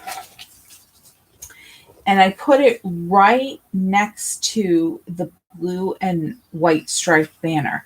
So I lined up the top edge, which is the straight edge, and I lined up the right edge of the shimmer trim with the blue and white banner and had it come down. And as you can see, the secret to making like stacked banners, like if this wasn't printed like this and you wanted to use 3 different pieces of paper plus the shimmer trim, staggering the length of the banners is what makes them look good. So if you wanted to create your own cluster there, that's a little tip. And then we're just going to attach the flowers with foam tape.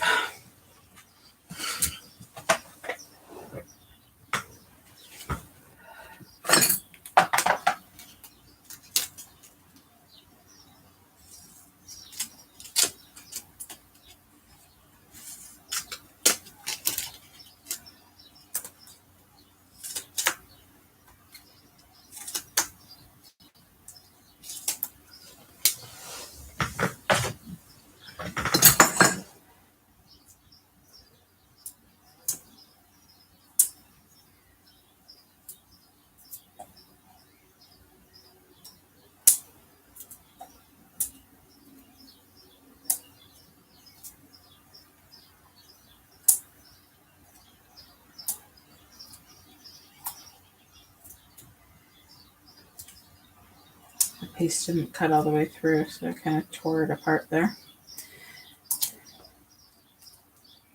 Okay. Then take off your tape backing.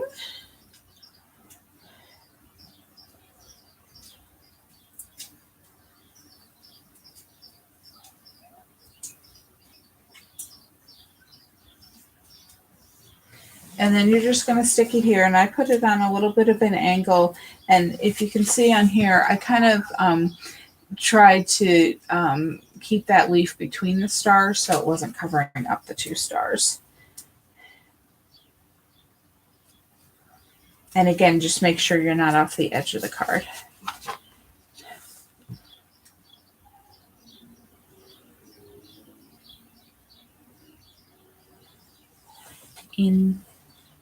And then I'm going to add some sequins.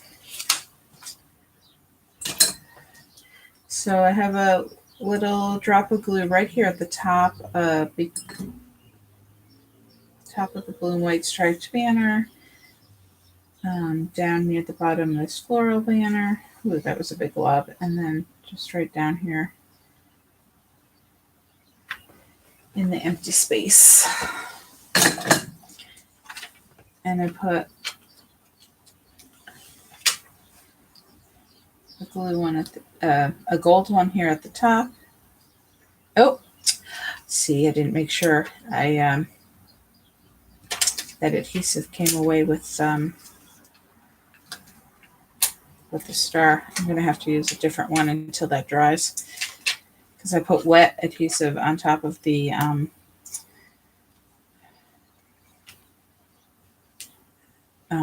adhesive that's on the carrier sheet. I don't know if you can still, yeah, you can still see that dot, and so now it doesn't want to attach.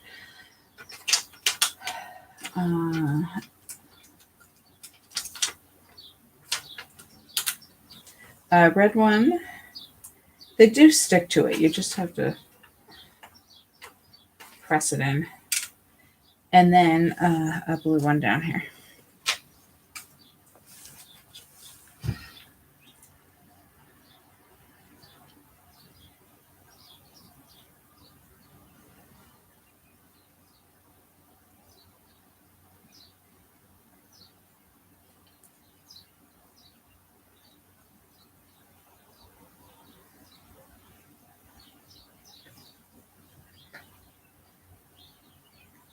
Okay, guys, I'm going to have to excuse myself for a minute. I have to run to the bathroom, but that should give you some time to catch up if you need to catch up. So I will return quickly.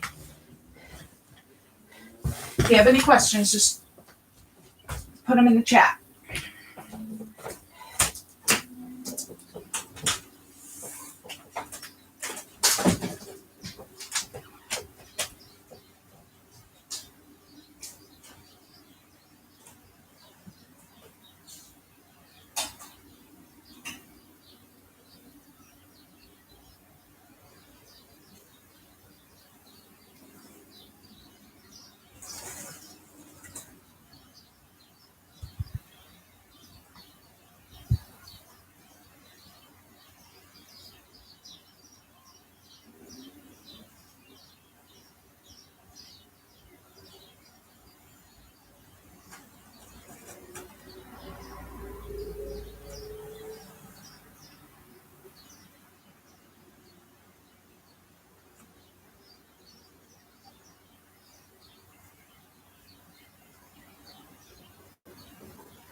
Sorry about that, guys. I'm back. Okay. So, what's next? All right, next to my stack, I have a red card, and these two red cards are similar in size, but they are different. So be careful. Um, be careful when you pick up the next one and you get the right size. One of them is 8.5 inches wide, and the other is, I think, only 8 inches wide. But this is the one that's 8.5 inches wide. So it's 8.5 by 6.25.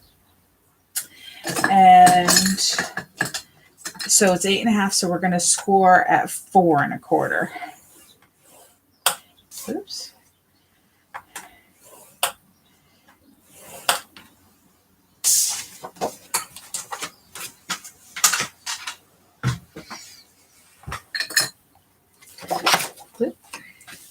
And you're going to score and fold and burnish.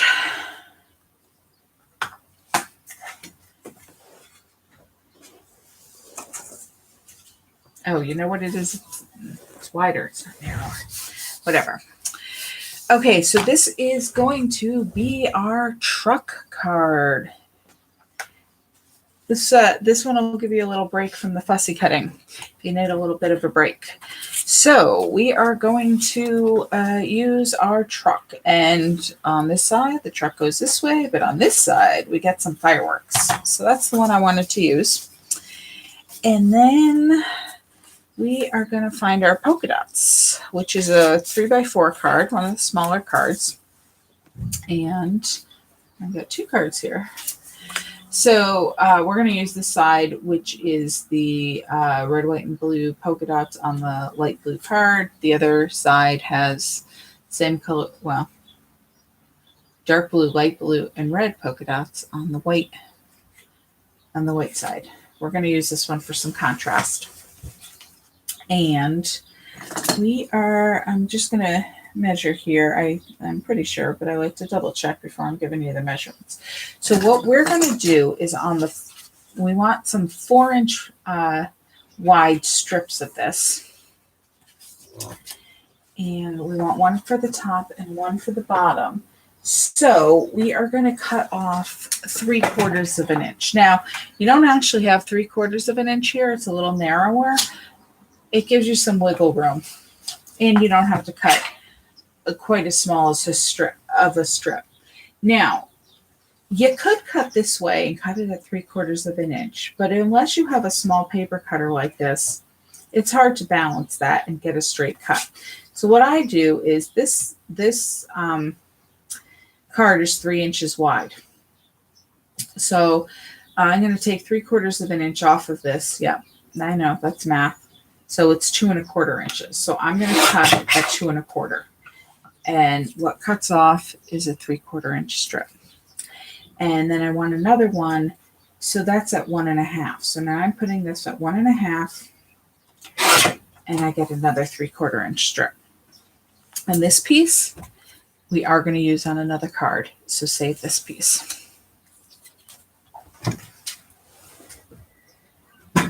So this is super easy. This is I guess it's a 5th card. We're right at smack in the middle, so it's just a super easy one first. So we're going to add adhesive to both the strips.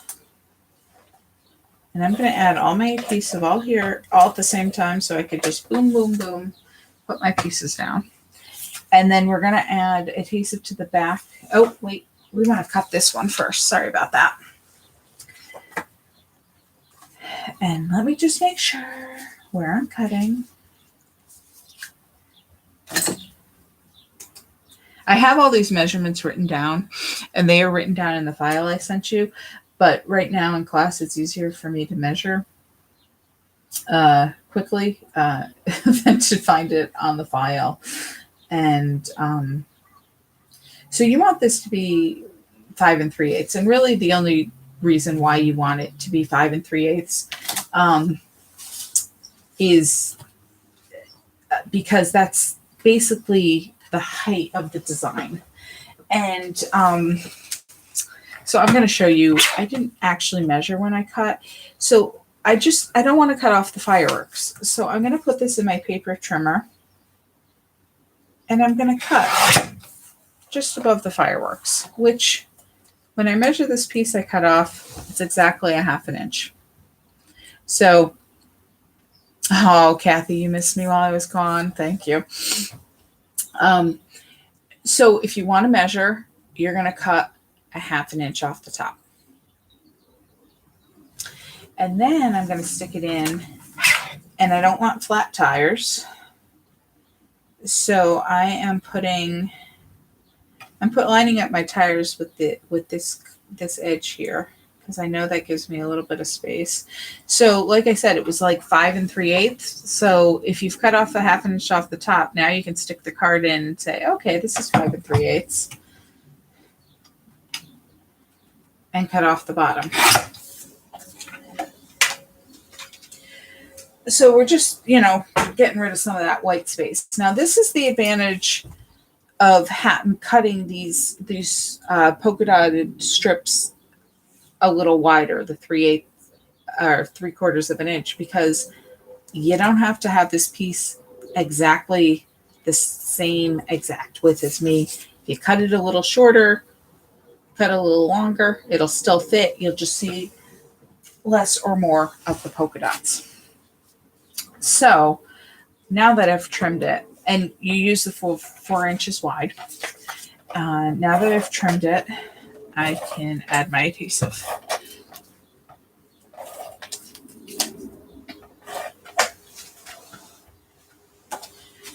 And this is going to be, nope, sorry, we're going to put the stripes down first. So you're going to put one at the bottom, and you're going to do your standard 1/8 inch border around the two sides and the bottom. Whoops.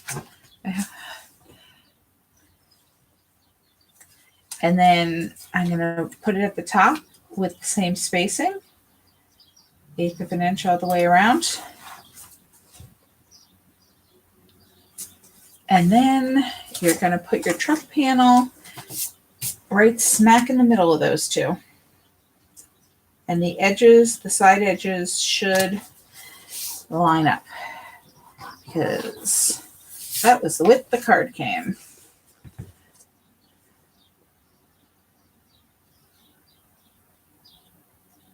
So you've got that 1/8 inch border of red all the way around, and the truck panel spaced evenly between the two polka dotted panels.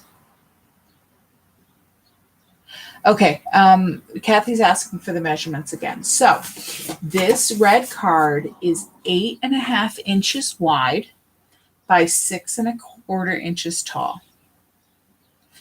8.5 inches wide, you score at 4 1/4 inches. So when you fold it, it's 4 1/4 inches by 6 1/4.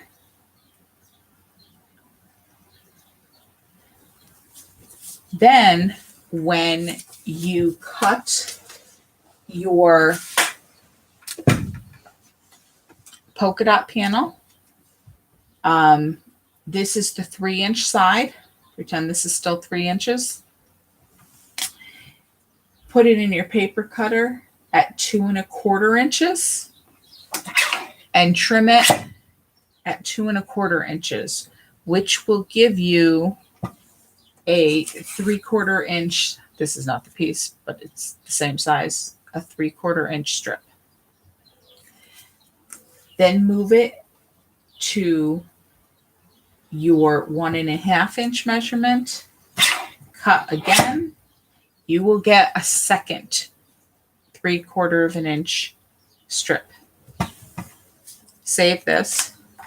Those two 3/4 inch strips are going to be attached to the top and the bottom of the card with the 1 inch or 1/8 inch spacing around the 3 sides.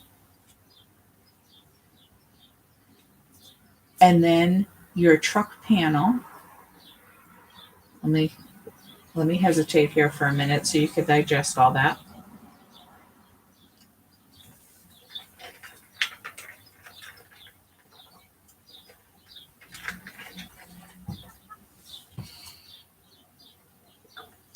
Okay, so your truck panel, when I put it in my paper cutter, I cut a 1/2 inch from the top, which is just above where these fireworks end.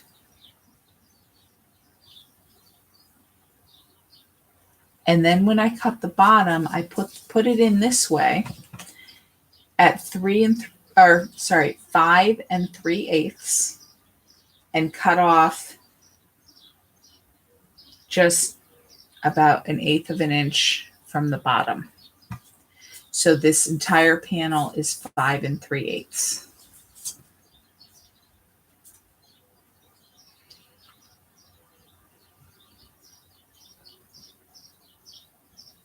See, I said it was the easy card, but it had the most measurements, right?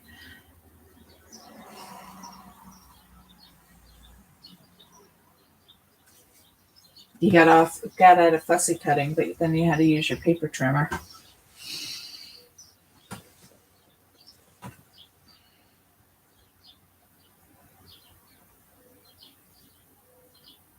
Okay, and I'm going to go ahead and put my stars on. And on this one, I put my 3 stars in the middle of 3 fireworks. So there's already a little star in there. That's where I put my glue.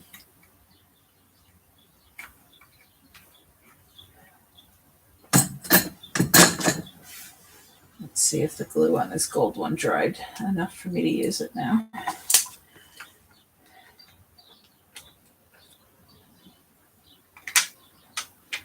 Yep. So I put the gold one on the right.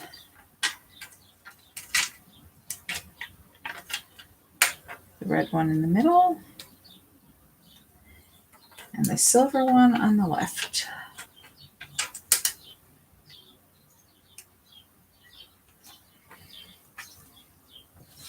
Okay, are you good, Kathy? Let me know if you caught that all, or if you need me to repeat it again.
Okay.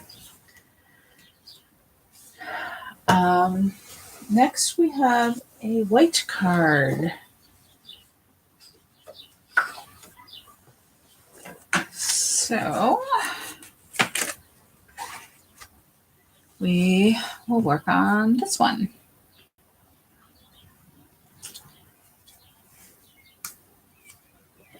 Now this is the piece that I'm afraid I didn't give you. I'm afraid I forgot to give you this Let's Celebrate, which is the only stamped piece in the whole card, which is why I forgot, because I kept saying there's no stamping in this one, but there is stamping in this one. So I will send everybody a little Let's Celebrate, or you can add your own sentiment, or you can just leave it off. It's up to you. But we're back to our standard size A2 card. That is 8.5 by 5.5. And so we are going to score at 4.25.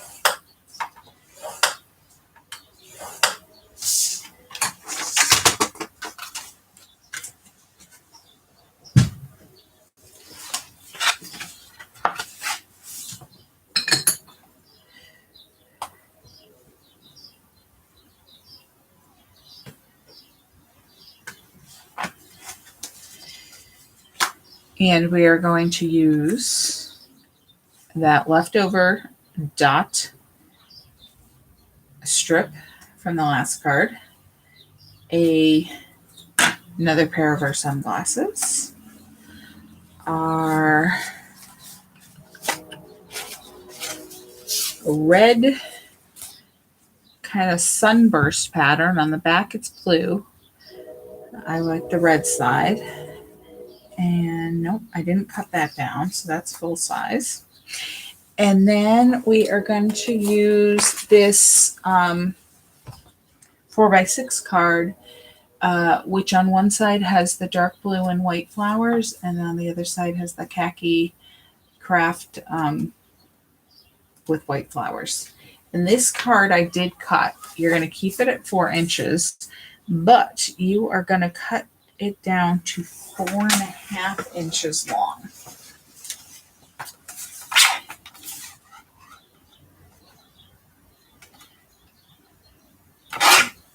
And you're going to save this piece you cut off. We're going to use it on a different card. But you only need a 4 by 4.5 on this one. And then we need the flowers. So these flowers came from this card. And on this side, there's flowers on each side, but this side with the horizontal lines, the longer horizontal lines, I should say, this cluster is a bit bigger. So this is the one I used on this.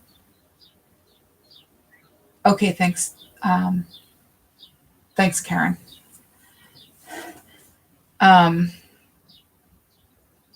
So this is the piece we're going to fussy cut this time.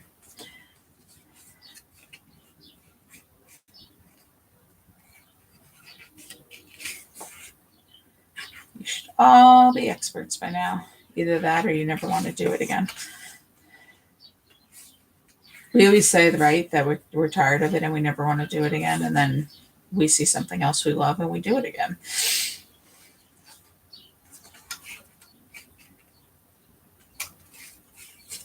It's kind of like paper piecing in that, right? You fall in love with the design, and no matter how much you say you hate the technique, you decide, oh, I have to do it anyway. Paper piecing, if you're wondering, guys, is a quilting technique that I use a lot. Although there is a technique called paper piecing and paper crafting that some people call it paper piecing.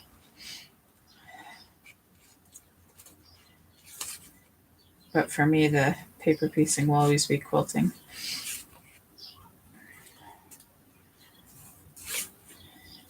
Technically, every time you put paper down, it's paper piecing, right?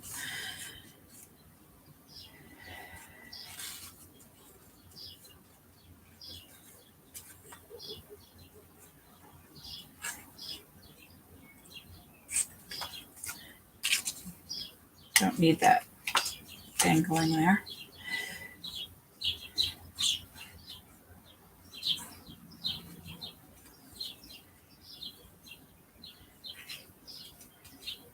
You don't have to cut between every single leaf and down every one. You just want to give it a general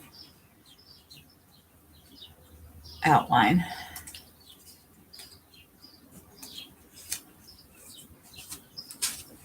I recently learned a technique for cutting out stamped images like that is not relevant to this class, so I'm not going to confuse you, but I'm sure I will show it in an upcoming class. In all my years of stamping, I never heard anybody suggest it before, so it was interesting to me. Okay. Annette's saying I'm not funny about talking about paper piecing. Okay, so we have all our pieces here, except our Let's Celebrate. And since you guys didn't get your pieces, I'm not going to show it on this card, so then you can see the difference. This card, this is the one card I didn't use because, you know, it says Home Sweet Home. And I just, I don't know. I guess maybe if you were going to send a welcome home card to somebody, it would work. But when I was making the cards, I was like, wow, yeah, I wouldn't send a card to somebody that said Home Sweet Home. It's definitely more appropriate for a scrapbooking page. But you could, if you like the whole Home Sweet Home, you could cut that out and put that here. Or you could cut just the sweet out. It's just a thought. I was looking for another message and there wasn't another card with another message. So that's why I used that stamp that says Let's Celebrate. Okay, so this strip is actually wider than what we need, but I'm not going to worry about it because if I cut it down smaller, there's not a piece big enough. I mean, yes, you can always use a tiny piece, but it's going at a piece big enough that I'm going to worry about. So I am going to attach this to the bottom of my card with my equal 1/8 inch borders around the 3 sides. And then add adhesive to my floral card. And you want to make sure you have it the right direction. The slightly skinnier side is left to right. And again, you're going to attach it to the top of the card with the equal borders. And when you come down the sides, you're going to overlap your polka dots and your cards will line up. So you'll never even know that there is extra polka dots hiding underneath there. It's your little secret.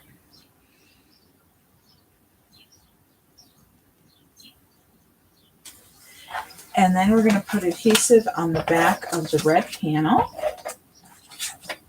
And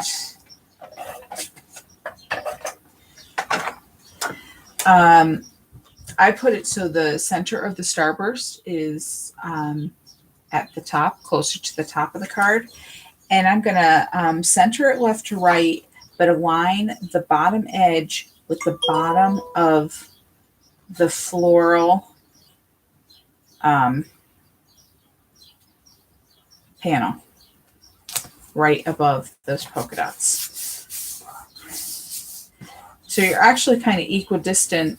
The 3 sides of the floral plan are the same width. And sorry about that. I just got a text. I just want to make sure it's not somebody in the class. Nope. Having trouble connecting. Okay. So there's your background. And then the flowers and the sunglasses are both going to get foam tape.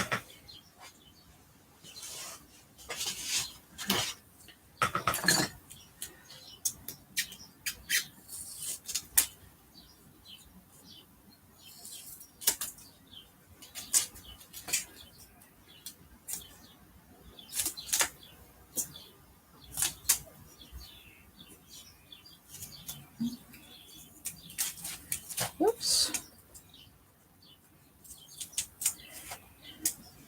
It's always better to cut closer down here than up at the tip. Sometimes cutting at the tip doesn't get you good pressure. I should have told you that while you were fussy cutting. If you, when I get all this sticky stuff off my fingers, I'll show you.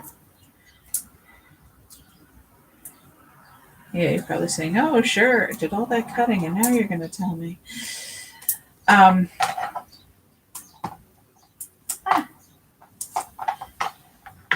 When,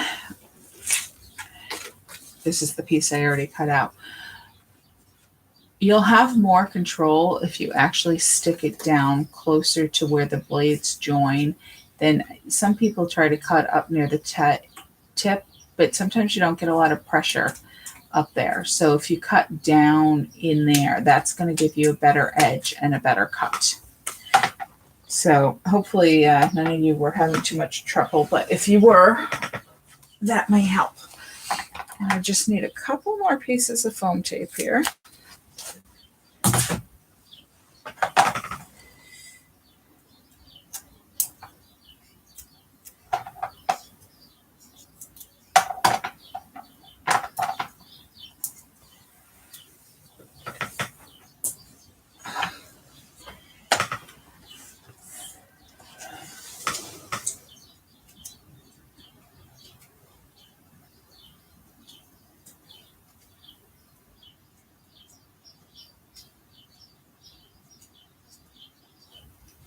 Okay, so I'm going to put this flower cluster down in the bottom right corner, a little bit of an angle.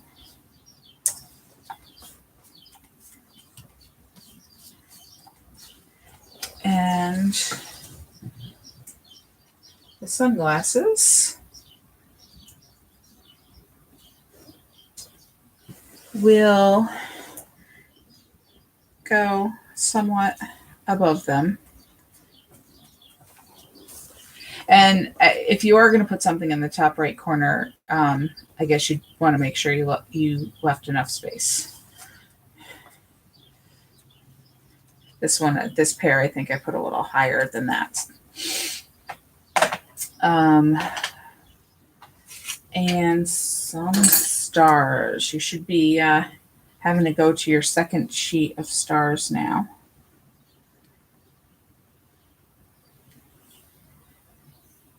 So I got 2 dots of glue up in the top left corner here and 1 lower on the left.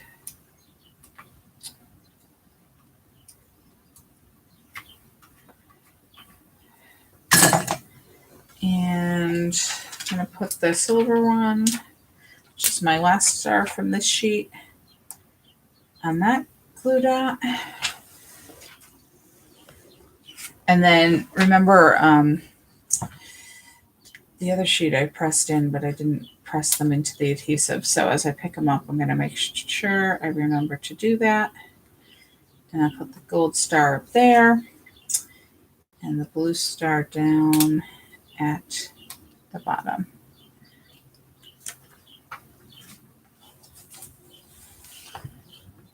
Whoops. And there you go. And if you want to leave space in the top right corner for the Let's Celebrate, I will certainly send that to you.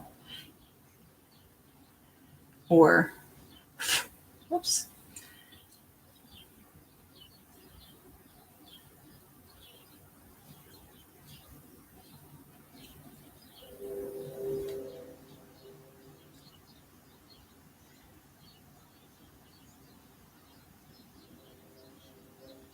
You guys overwhelmed yet? Maybe 9 cards was a little ambitious. But I hope you're enjoying them. If you need to take a break, like I said, the video will always be available later.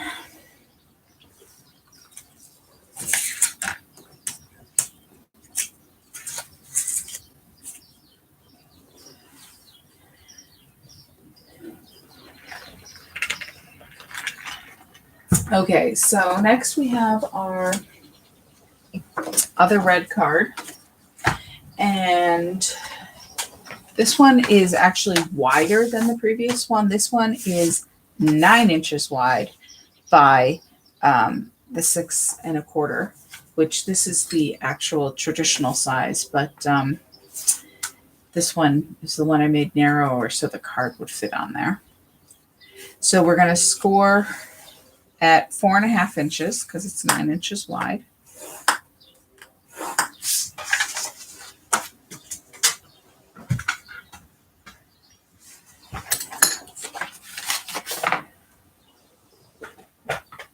clean up my space here.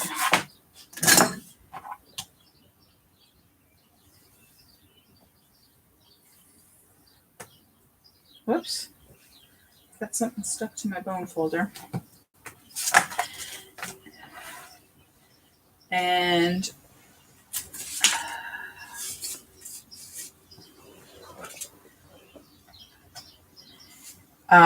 we are going to make this card minus the white panel.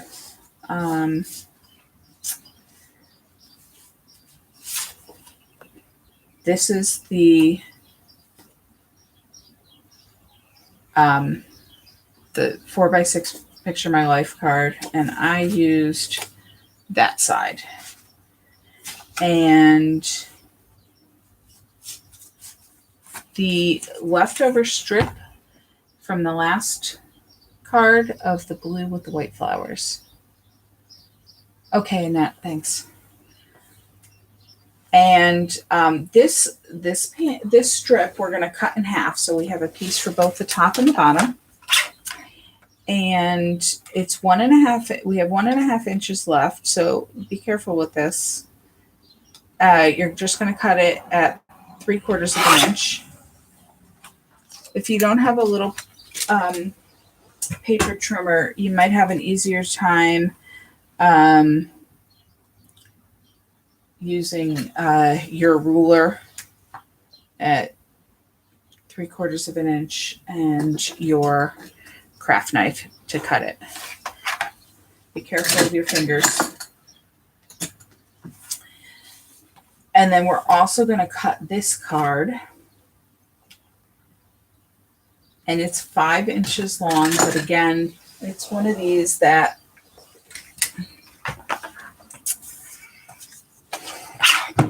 I put it in, and I just want to make sure I didn't cut off the bottom of a flower, but I cut it at 5.5.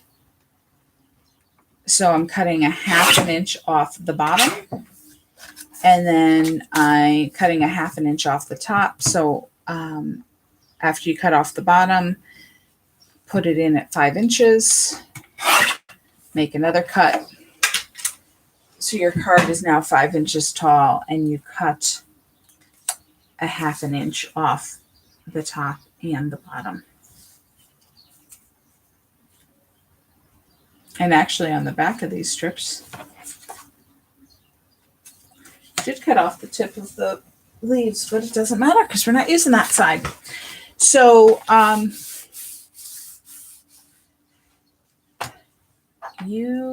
this sample has a white panel, but we're not going to put that white panel on.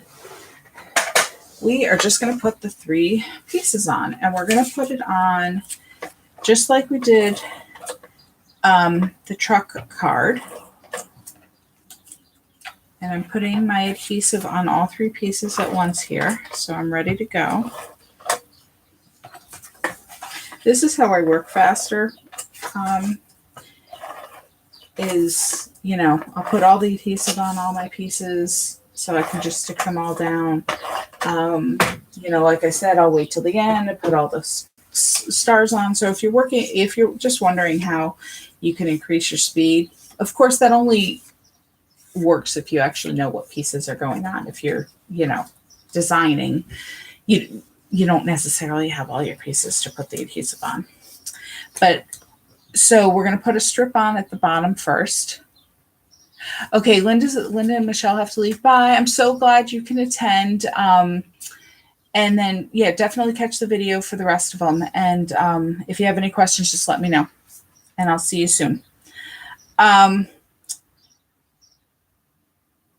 So we're going to put this on with about 1/4 inch spacing around all 3 sides. So, the equal spacing, left, bottom, right. And we're going to do the same at the top.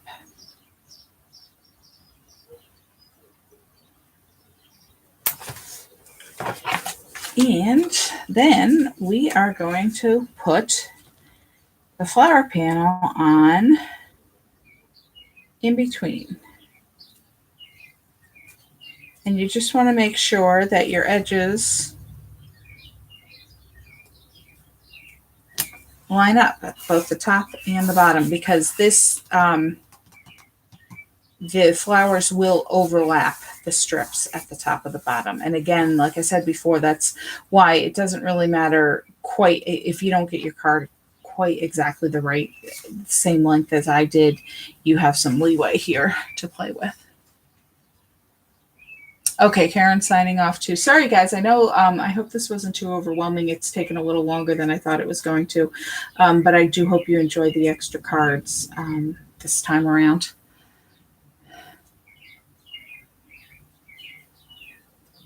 And so that's it. And then we're going to put our sequins on. We've only got 2 more cards after this one. For anybody who still has the energy to keep going. I just got to clean the tip of this off. Getting a little glue there, stuck drying there. Okay, so I got a dot of glue in the top right corner there, and 2 of them there here at the bottom.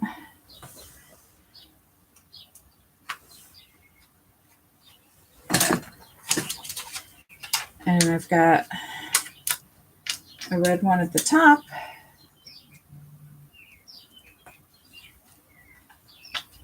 A blue one at the bottom.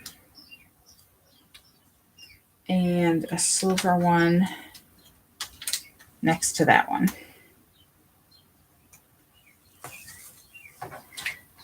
Whoops. Don't knock them off before the glue dries. And there we go.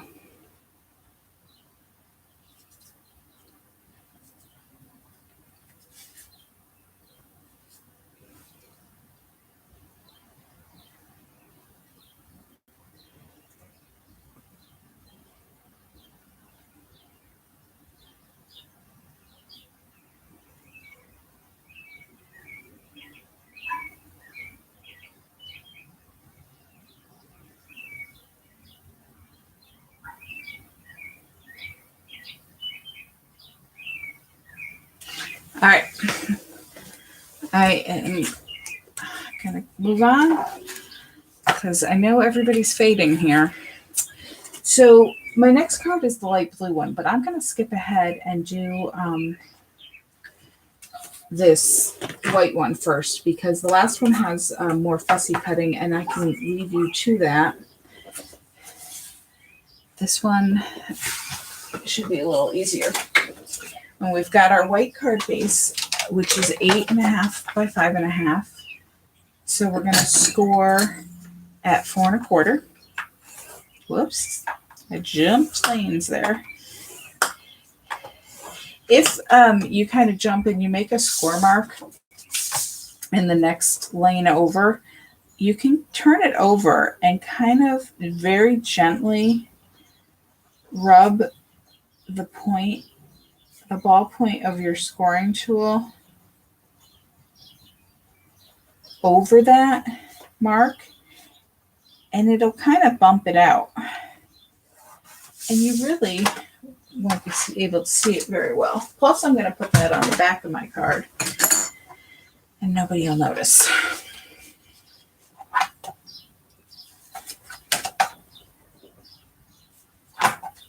See? Well, you can barely see it. Okay, so should be easier to find your cards now. We're going to use the red gingham, I guess. There's light blue on the back. Going to use the fireworks on the light blue card, and we're going to use that side. We're going to use our last pair of sunglasses, and we're going to use the shorter of the 2 pieces of shimmer trim left. And the first thing we're going to do is hold up our shimmer trim to the card, the fireworks card, and you're going to line up one edge And then you're going to trim off the other one so it's the exact same length of the card, just like we did before.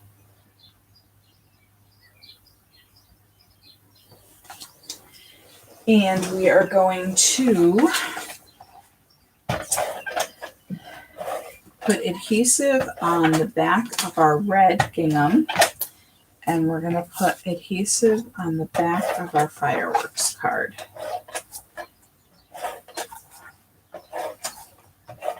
I know I'm speeding up here, guys, so if you want me to slow down again, just let me know. We're going to attach our red gingham card onto our white card base. And again, align it to the bottom with equal spacing around the 3 sides.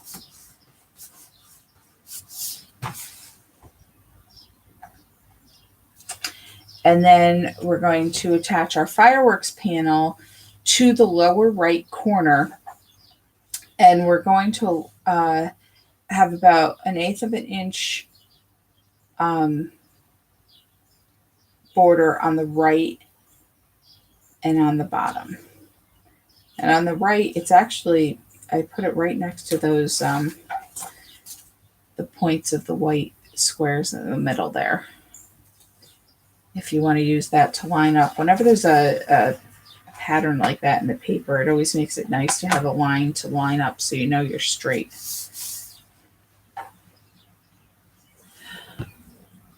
And need to take our adhesive backing off our shimmer trim.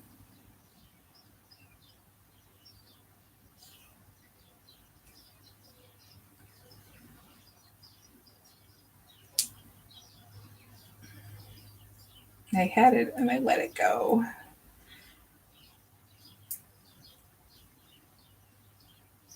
There we go. And we're going to overlap it just slightly on the left edge of the fireworks card. So just like 1/8 of an inch or so. And you're going to line up the bottom edge. And again, this might be to get it straight, you might want to look at your spacing on the red gingham and say, oh yeah, might help you line it up. But you trimmed it to the same length, so it should line up with both the top and the bottom there.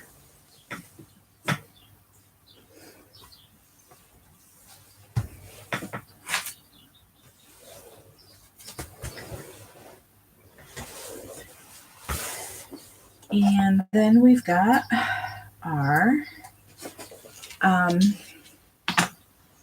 foam tape for our sunglasses. Or our star glasses even.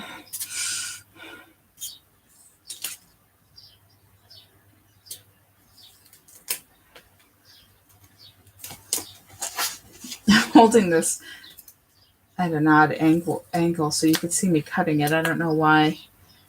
I think you need to see me cutting it, but just in case you want to see what I'm doing, since that's why you're here. That's why I'm having a little trouble with it.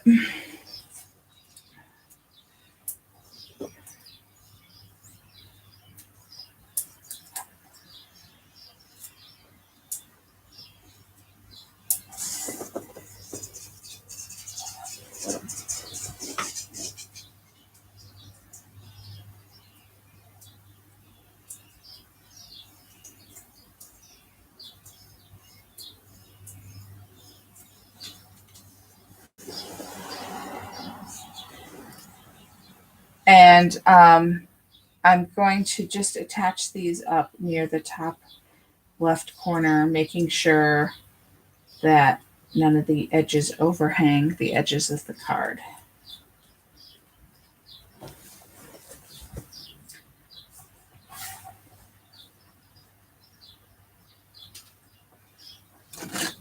And then add glue for our stars. So we've got one dot here, the top right corner of the fireworks panel. One here near the edge of the panel. And then this one is actually on the red gingham.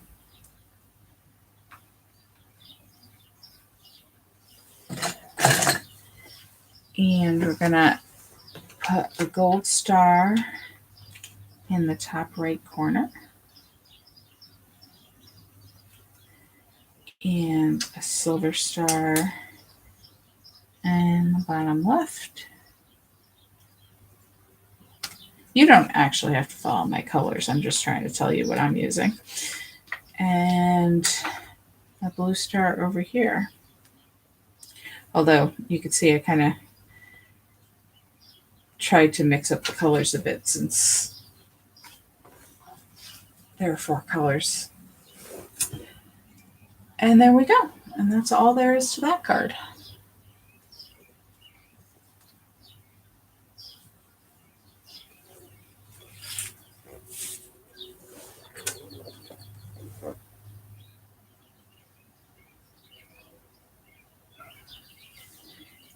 And now, if you're still with me, you got one more card. One more.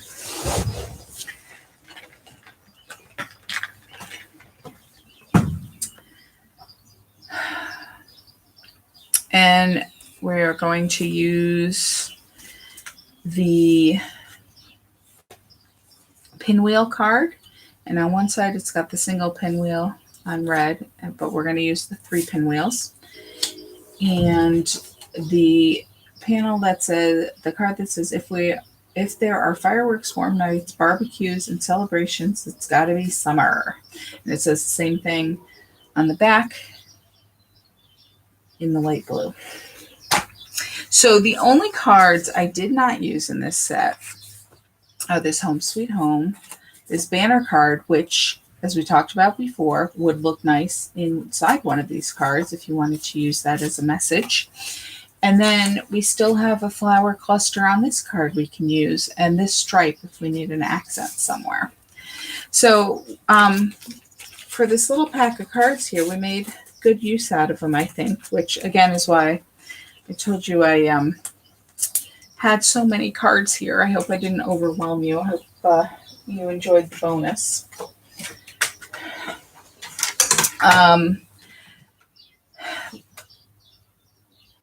It still takes a while. I mean, stamping and coloring, of course, takes longer. As you can see, cutting out takes a while, but definitely a little bit easier than if you had to stamp and color 9 cards. Okay, so our last piece of cardstock, which you can see I've already folded, is this light blue. And it is 9 by 6 1/4. So you're going to score at 4 1/2.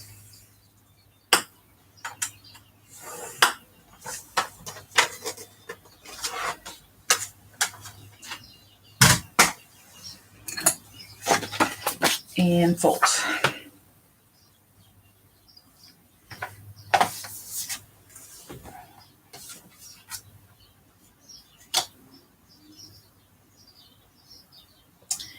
And we are going to cut out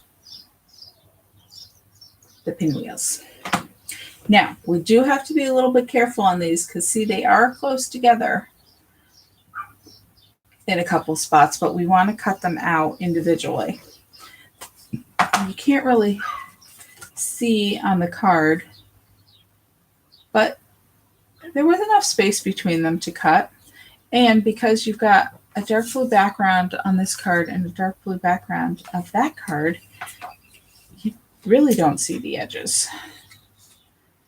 Or past the edge of the drawn design anyway.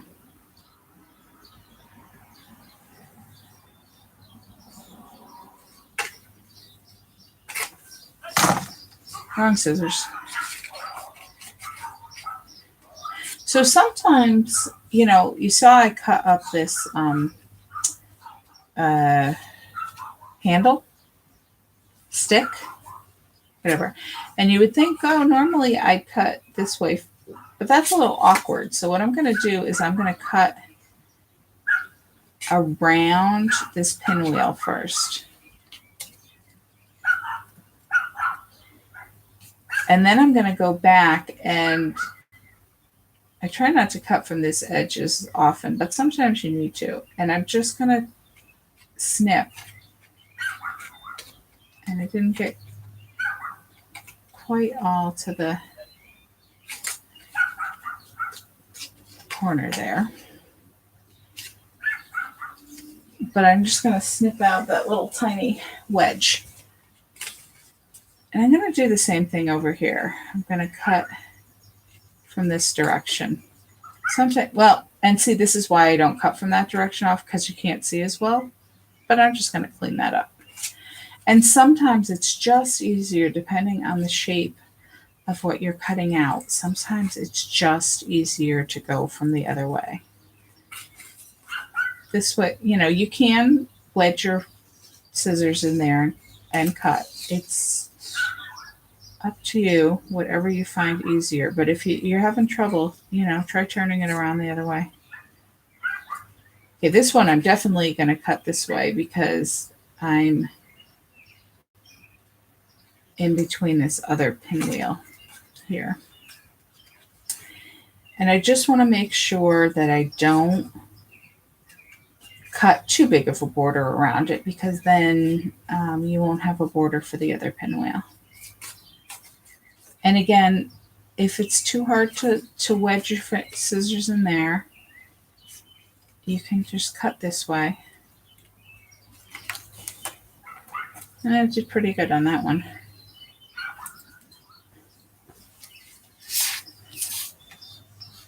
Can you guys hear my neighbor's dog?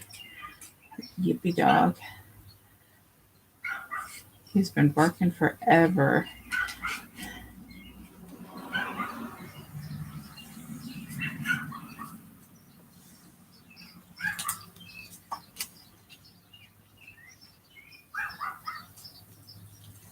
Okay, so this is where I got a little close on the other one. So I don't want to trim too much off, but I just want to even that shape so it curves back over this way. So just so it looks smooth. It does, you know, once you have it, you know, I mean, yeah, it's a little narrower there, but you don't really notice.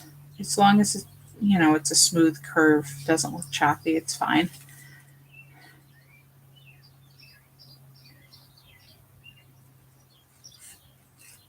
And again, I'm coming around to the intersection of the two pinwheels. And if you have a hard time, like right here, I'm like, yeah, I don't know if I can get in there. So I'm going to come up here and I'm going to start this one, because I think I'm going to have an easier time cutting around this direction and removing this pinwheel than I will have trying to get around that direction.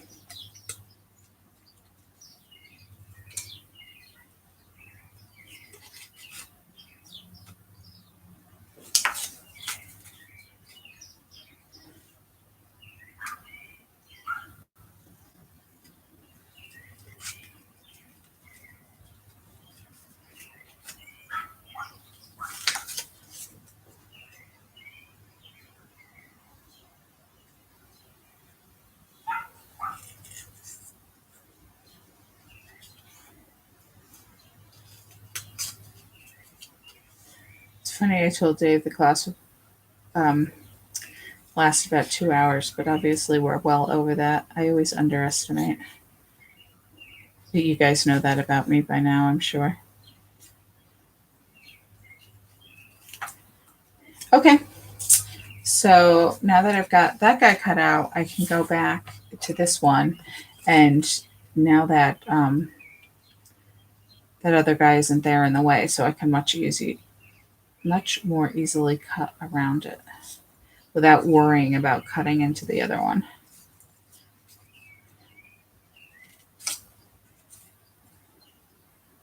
Obviously, when they put them so close together, they didn't plan on anybody cutting them out like this.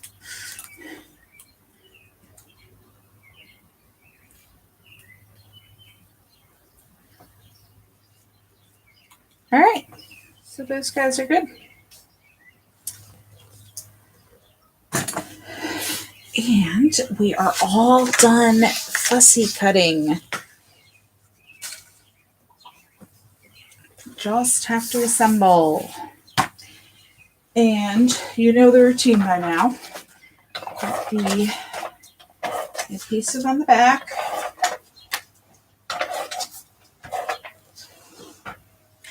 And we're going, oh, sorry, I didn't cut my shimmer trim. Got the last piece of shimmer trim. And you're going to hold it up to your card,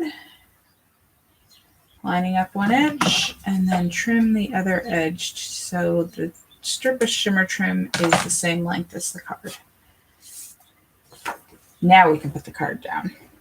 You can trim the shimmer trim afterwards, but it's a lot harder, and quite frankly, when I do it, I never get it the exact right length. So equal borders, sides and top on this one.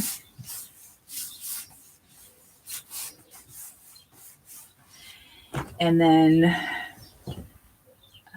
take the adhesive off the backing off the shimmer trim.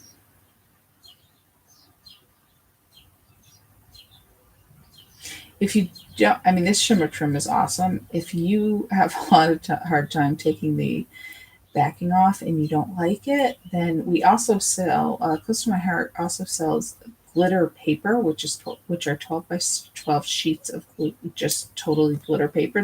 It just looks like this. It's just in a 12 by 12 sheet, and it does not have adhesive on the back. So you could always cut that into strips and add your own adhesive if you really hate taking those plastic backings off. And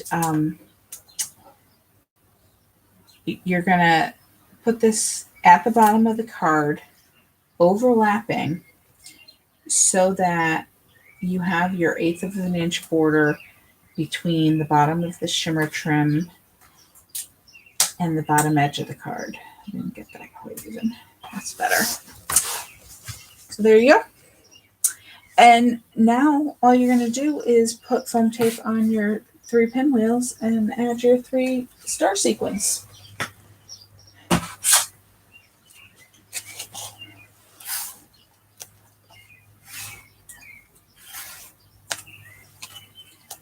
Okay, so this one, if you haven't been cutting your pieces, your foam tape into teeny tiny pieces, this is where you really do want to do that, because you've got these skinny, I got one extra piece here.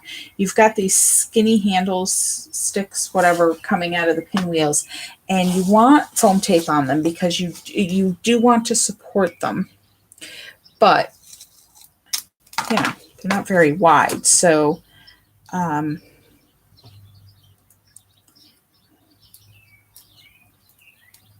then when you cut them skinny, they don't want to come off of your, they stick to your scissors, don't want to come off.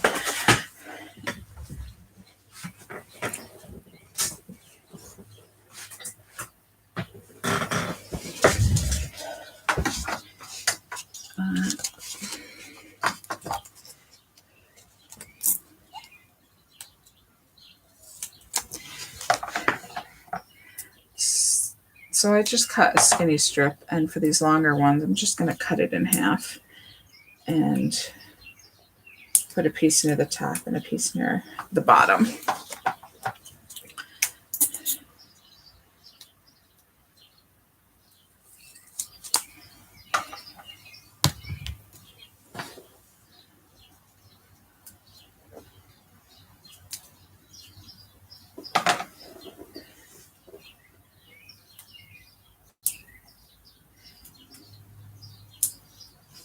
There we go.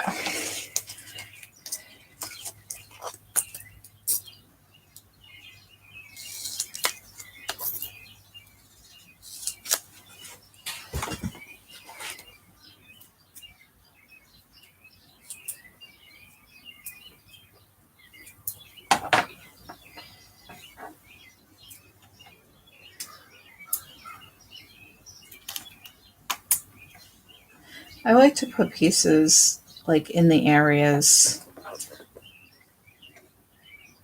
that are most vulnerable to getting snagged on the envelope, or if somebody, picks up the card. So that's why I kind of try to stick it in all the little areas where it's sticking out a little bit. So there's not too big of a spot that's raised up without anything underneath it. That's my thinking, if you were wondering about how I put in pieces of foam tape. I mean, because you could just put a piece right in the middle, and probably 9 times out of 10, that would be fine. But,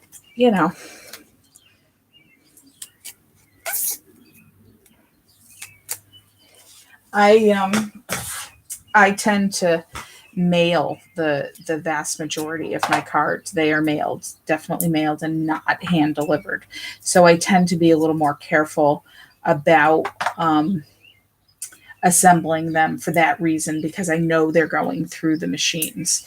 If you're hand delivering a card, obviously you can have more dimension, and you're not worried as much about what the machinery or what the process is going to do to it. So, all right, I'm not sure which pinwheel is which here, since they're upside down. So as I take off the tape backing, it'll be a surprise. Okay, so this one, I put the striped one over here.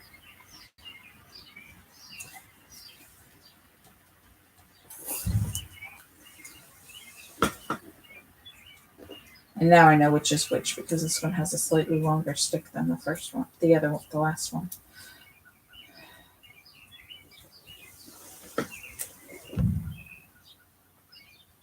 Again, just make sure you don't go over the edge of the card.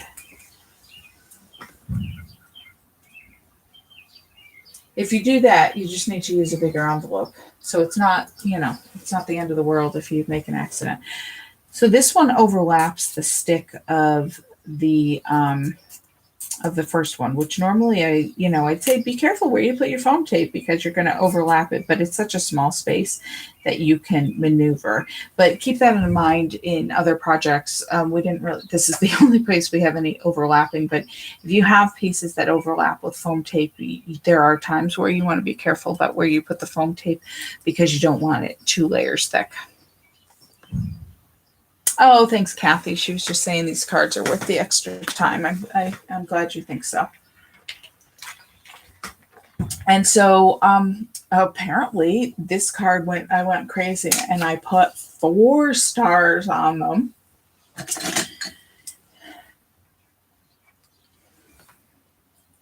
So I put 1 up here above that pinwheel, and then 3 down in the bottom right corner.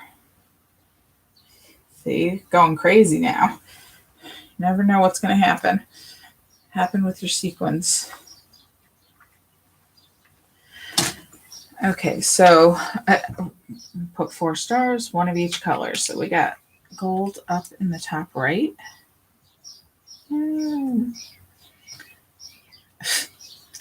Put it down. I wanted to move it over, and I kind of made a mess. Oh well.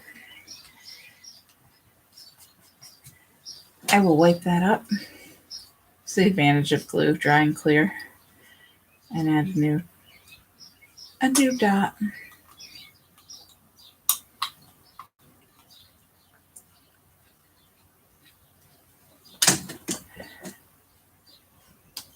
That's better. Okay, and then we're going to put a red, blue, and silver one each down here.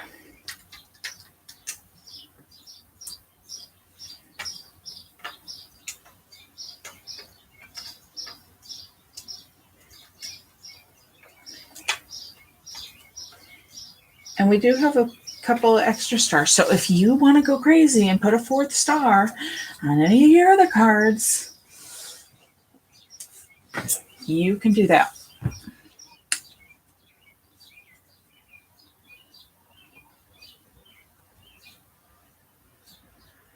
Oh, Karen's back. Hey, Karen. We are just finishing up. And what I'm going to do here is I'm going to keep the stream going just for a couple more minutes in case anybody has any questions. But I'm going to move well, I move these cards and try to get them all back into the picture in case there was anyone you wanted to go back and look at.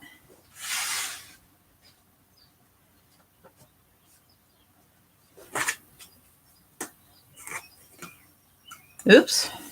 Let's see here. It's like a puzzle. Oh, I guess that's still not enough space.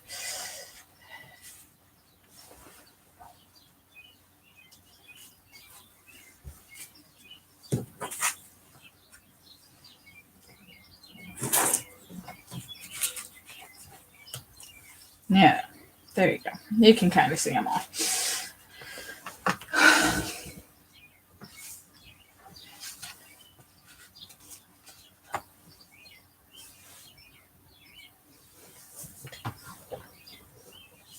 There you go. So if you have any questions, let me know. Let's see, what can I tell you while you're finishing up here? If you're on my mailing list, and everybody should be on my mailing list, I sent out a newsletter, I think last Sunday. I'm doing 3 layout classes, 12 by 12 scrapbooking layouts. One of them actually uses this paper collection. We're not using these cards, but we're using the paper collection that coordinates with these cards. And then 2 other ones. So if you're interested in 12 by 12 layouts, you might want to check that out. If you did not get my email, and you want to, get my messages, let me know. I'll check what's going on there. And I've got there's one in June. This one is in June. There's one in July, and there's one in August. I do have a close to my heart catalog, Karen. I will get you one. There is the current seasonal catalog that lasts for 2 months. Started at the beginning of May, so it goes for May and June. There's also the yearly core catalog. So that's kind of how they're doing it now. You get one catalog for the whole year that kind of has all the basics in it, and then you'll get the seasonal one. Each one is for 2 months. That kind of has all the holiday and occasion stuff in it. So, if you're interested in layout classes, let me know. If you, each class has 3 layouts, and a layout has 2 12 by 12 pages. So you're making 6 pages in each class. I am working on more card samples. I will have a card class in June, one in July, one in August. I'm shooting for once a month.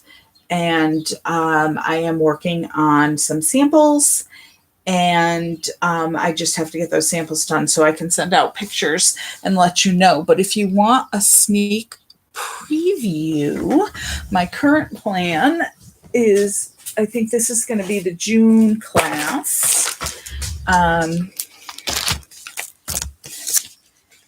Is going to use this stamp collection, which are these little chicks, which I just think they're adorable.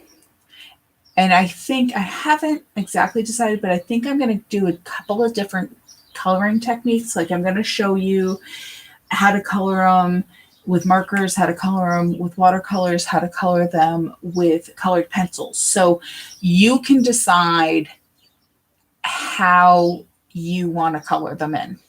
Or actually, the other technique would be, especially with these chicks, would be to stamp them on a yellow paper, and then maybe color in the accents if you want to take a little easier route. I just thought of that now. So I will do that as well. So you can see your different options. And so those will be used for again, cards that can be used for different occasions. And then I think what I'm going to use this paper pack with those little chicks. and I'm not sure which papers yet. But this is the collection with these beautiful florals that have the yellow in them. That'll go well with the chick and these leaves. And I'll make some cards that look both more feminine and some that look more masculine. So that's the paper collection. So be on the lookout for that. And like I said, my plan is to have a card class every month. So that's just the first one that I'm working on. Yeah, it is a cute set, Karen. And that's already saying yes, chick class. Yeah, they're cute. I thought this one, give you even more of a hint here. This this guy with the glasses, I thought I'd put a mortarboard on him for a cute graduation card. So if you need graduation ideas, I thought he looked cute. And then if you don't want a graduation card, you can just leave that off. So, but I had to make a couple of graduation cards this year, so I was thinking about that. Let's see. Like I said earlier, there's a flash sale going on with Close to My Heart. So if you wanted to check that out, you can go to my website. If you need direction, let me know. There's always those fun stuff to check out there. And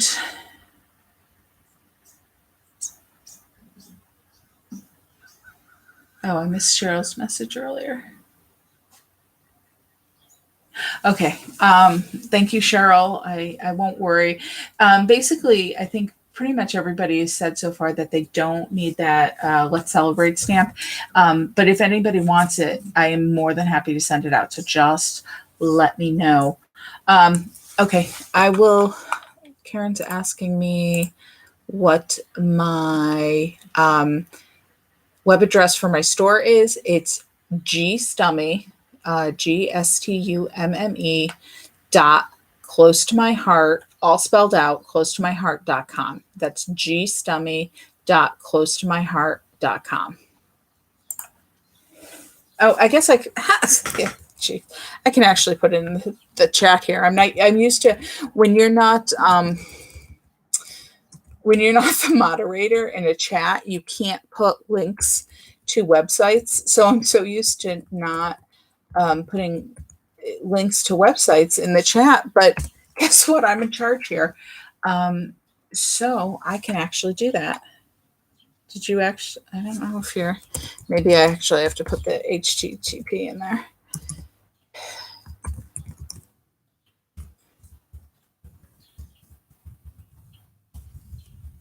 Oh, I put an @ That's why it didn't come up.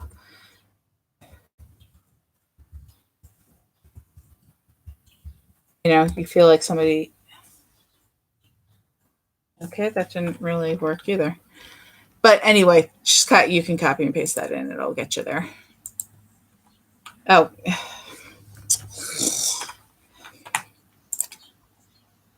You know how you feel when somebody, your teacher was standing over you while you were taking a test?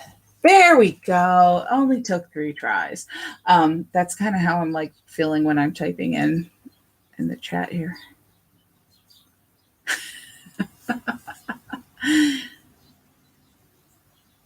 Yes, I know, Karen. We all need more paper and stamps. We never have enough.